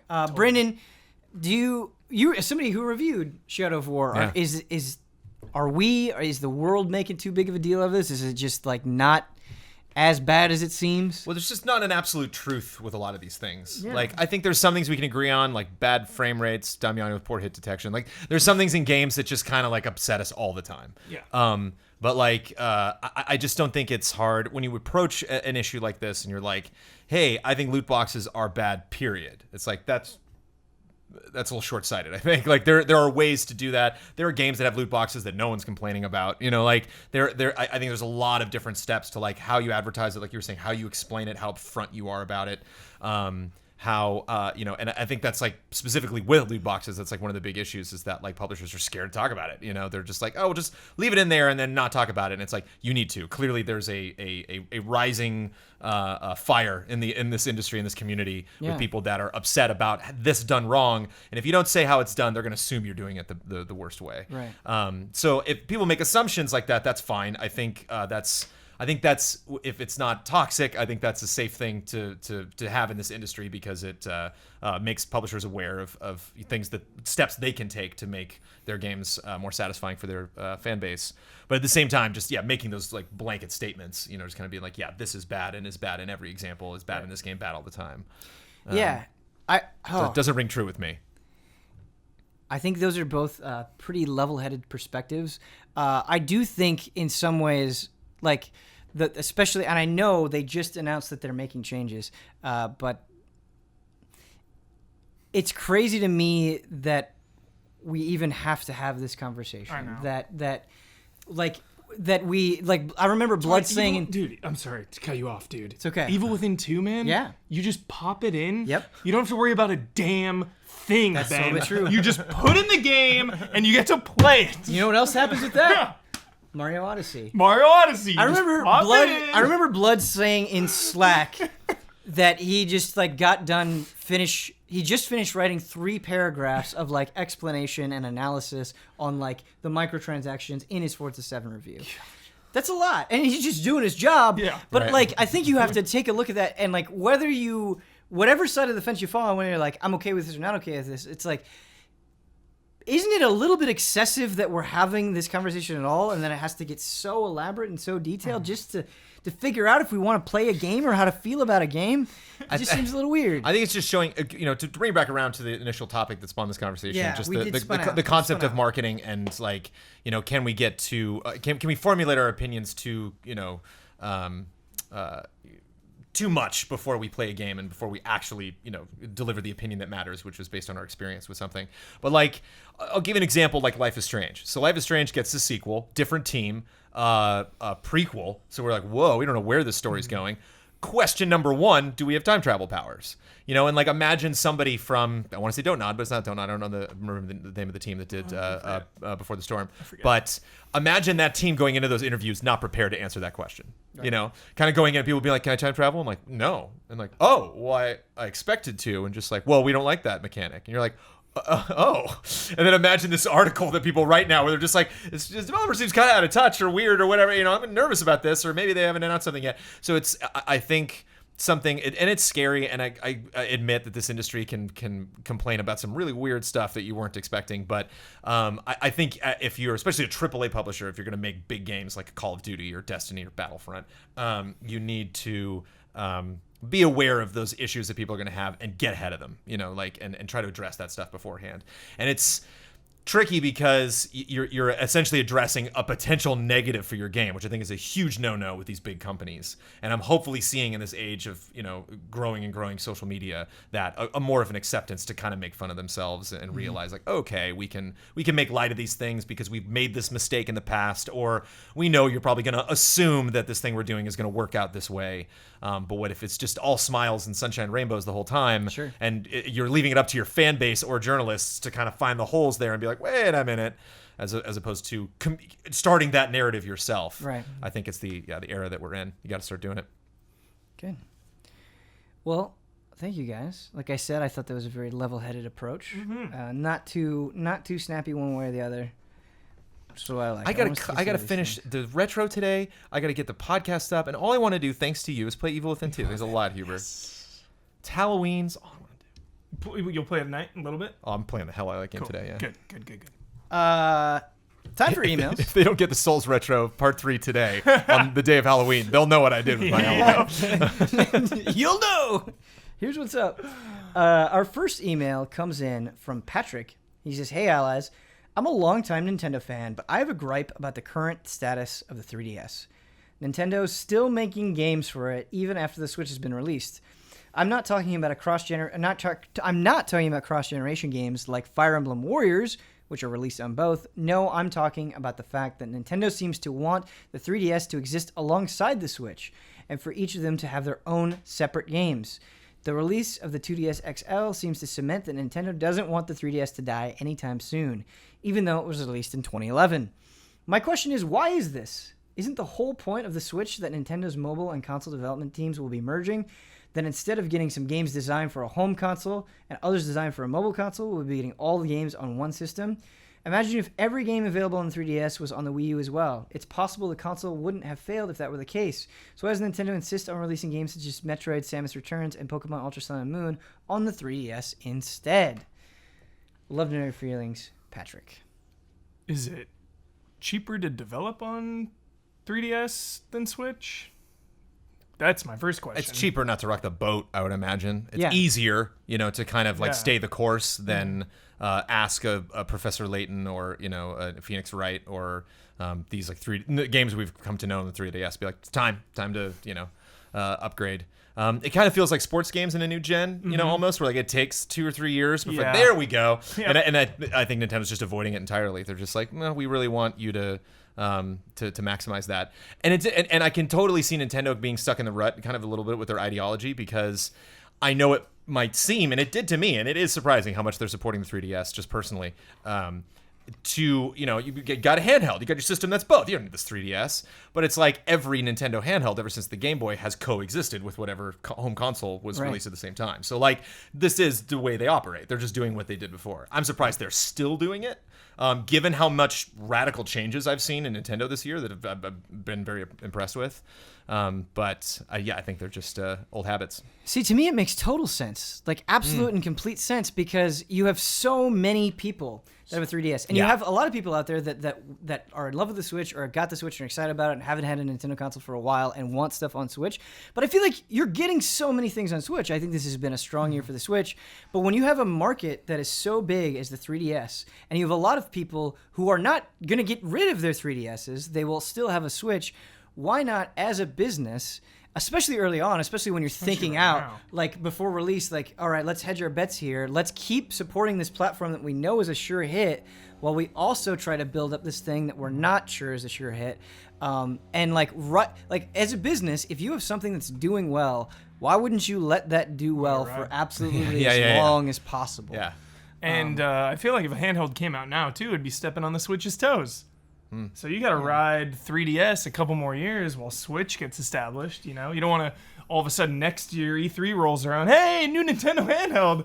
It's like, well, I have my Switch. Like, what? Now I need to buy this thing for $200-$300. What's going on here?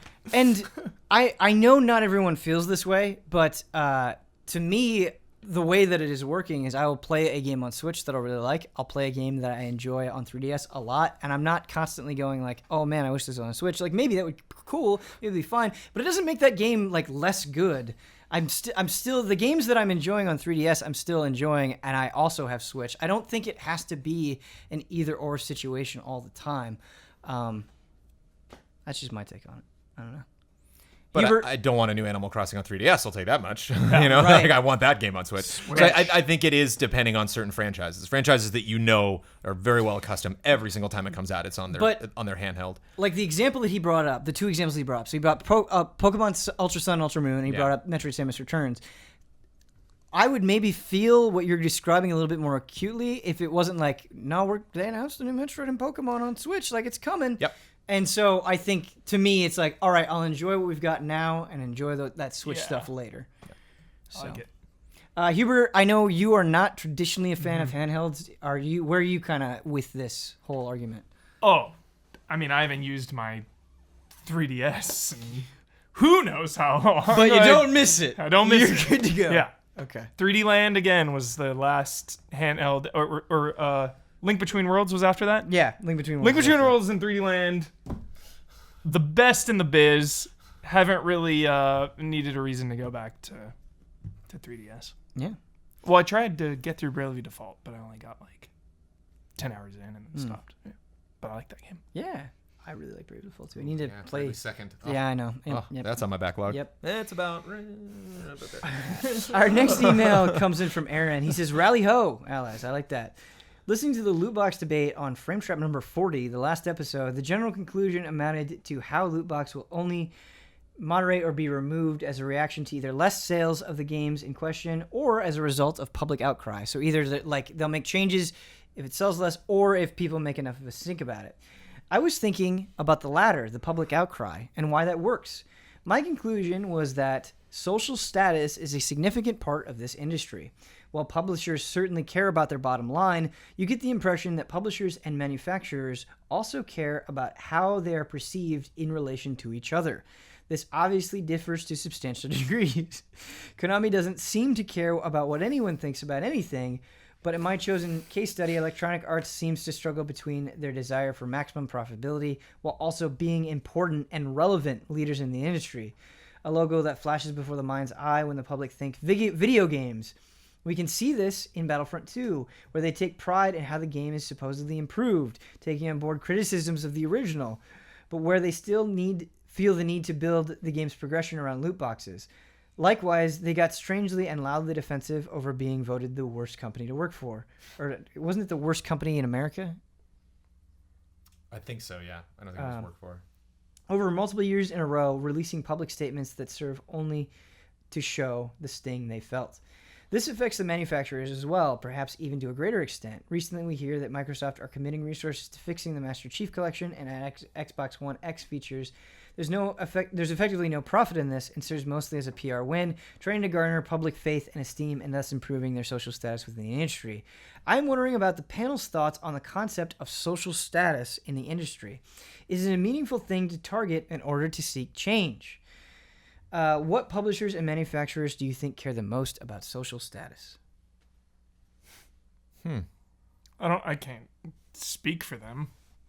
You know, I mean. Oh yeah, just behavior though. Like EA, I think would top that list. Yeah, EA to me seems to do the most posturing, and that's one of my least favorite things that anybody does. And it's hard. It's hard to sell. It's hard to constantly be on, throughout the year and representing so many different products and so many different gaming communities that if you don't play these games, you aren't really that familiar with them. But EA carries themselves in a way where they're just like, EA cares. They seem like they're pretending. It just seems like it's an act. Like I'm not actually getting. When you see like I don't remember his name, but from CD Projekt when he came out to show Gwent at the Xbox press conference, it was like and jumped out on stage. Like that's what we live for right there. Yeah. And it doesn't mean everybody can do it. It doesn't mean like everyone needs to jump up and down and flare their arms, but like they need to be themselves. They need to like express. Yeah, like to have them. To see. Michelle and Saul like shed a tear after they announced Beyond Good and Evil 2. Finally, it's like yes, that's where we go. That's where we need to be moving into. And so I think again, I'm just fascinated with how social media is changing this industry. And I think what we need to evolve into is not watching publishers representing themselves the way they want to be seen, but representing themselves because of who they are. You just made me think about like John Boyega pumping up Battlefront 2. Like, is a perfect example in contrast to like actual creators on that Ubisoft stage showing emotion. Like, right.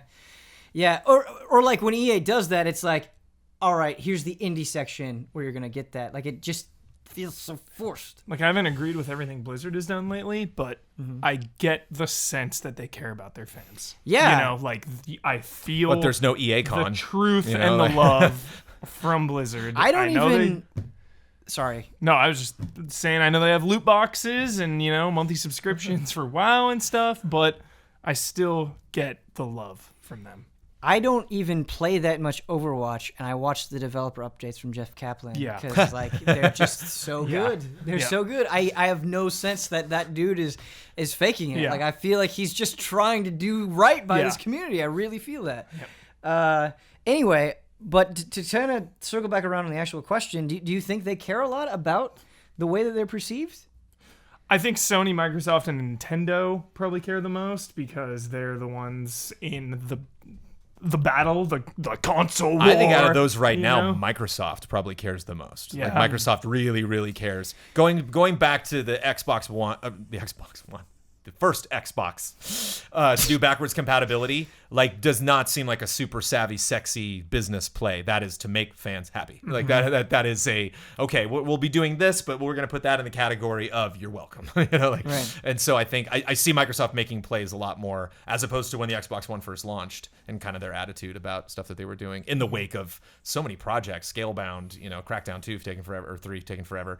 A lot of these updates on stuff, Phantom Dust or whatever. There's just a lot of titles that didn't happen on Xbox. And so I think it's smart for them to counter that with, we're going to do things specifically for our fan base. Like we can't really make a trailer about this. It's just a policy change or a gift. But how much of that is a reaction to them not doing as well this generation compared to last generation? Right. But the question that I was going to ask is it inevitable when you reach a certain level of success as a company to overstep your bounds, to take that goodwill for granted? Yeah. Like, is that what Microsoft did? Is that what EA has done at different points? Like, do you think in this age where there's more direct line of communication, are we more effective at letting them know when they're overstepping that bound? Yes. A lot of times too much. Like there's always going to be a very sharp edge to that criticism. Yeah. And it's frustrating that there's so little people in our position can do about that. Where like I get nervous to comment on something with a very kind of vanilla opinion, just kind of middle of the road, like, oh, this is my safe bet, but knowing that there's so much anger there that I could possibly kind of get washed up in, and people be like, oh, he's as angry as everyone else. Like, no, I'm not. Don't assume I'm coming from that perspective.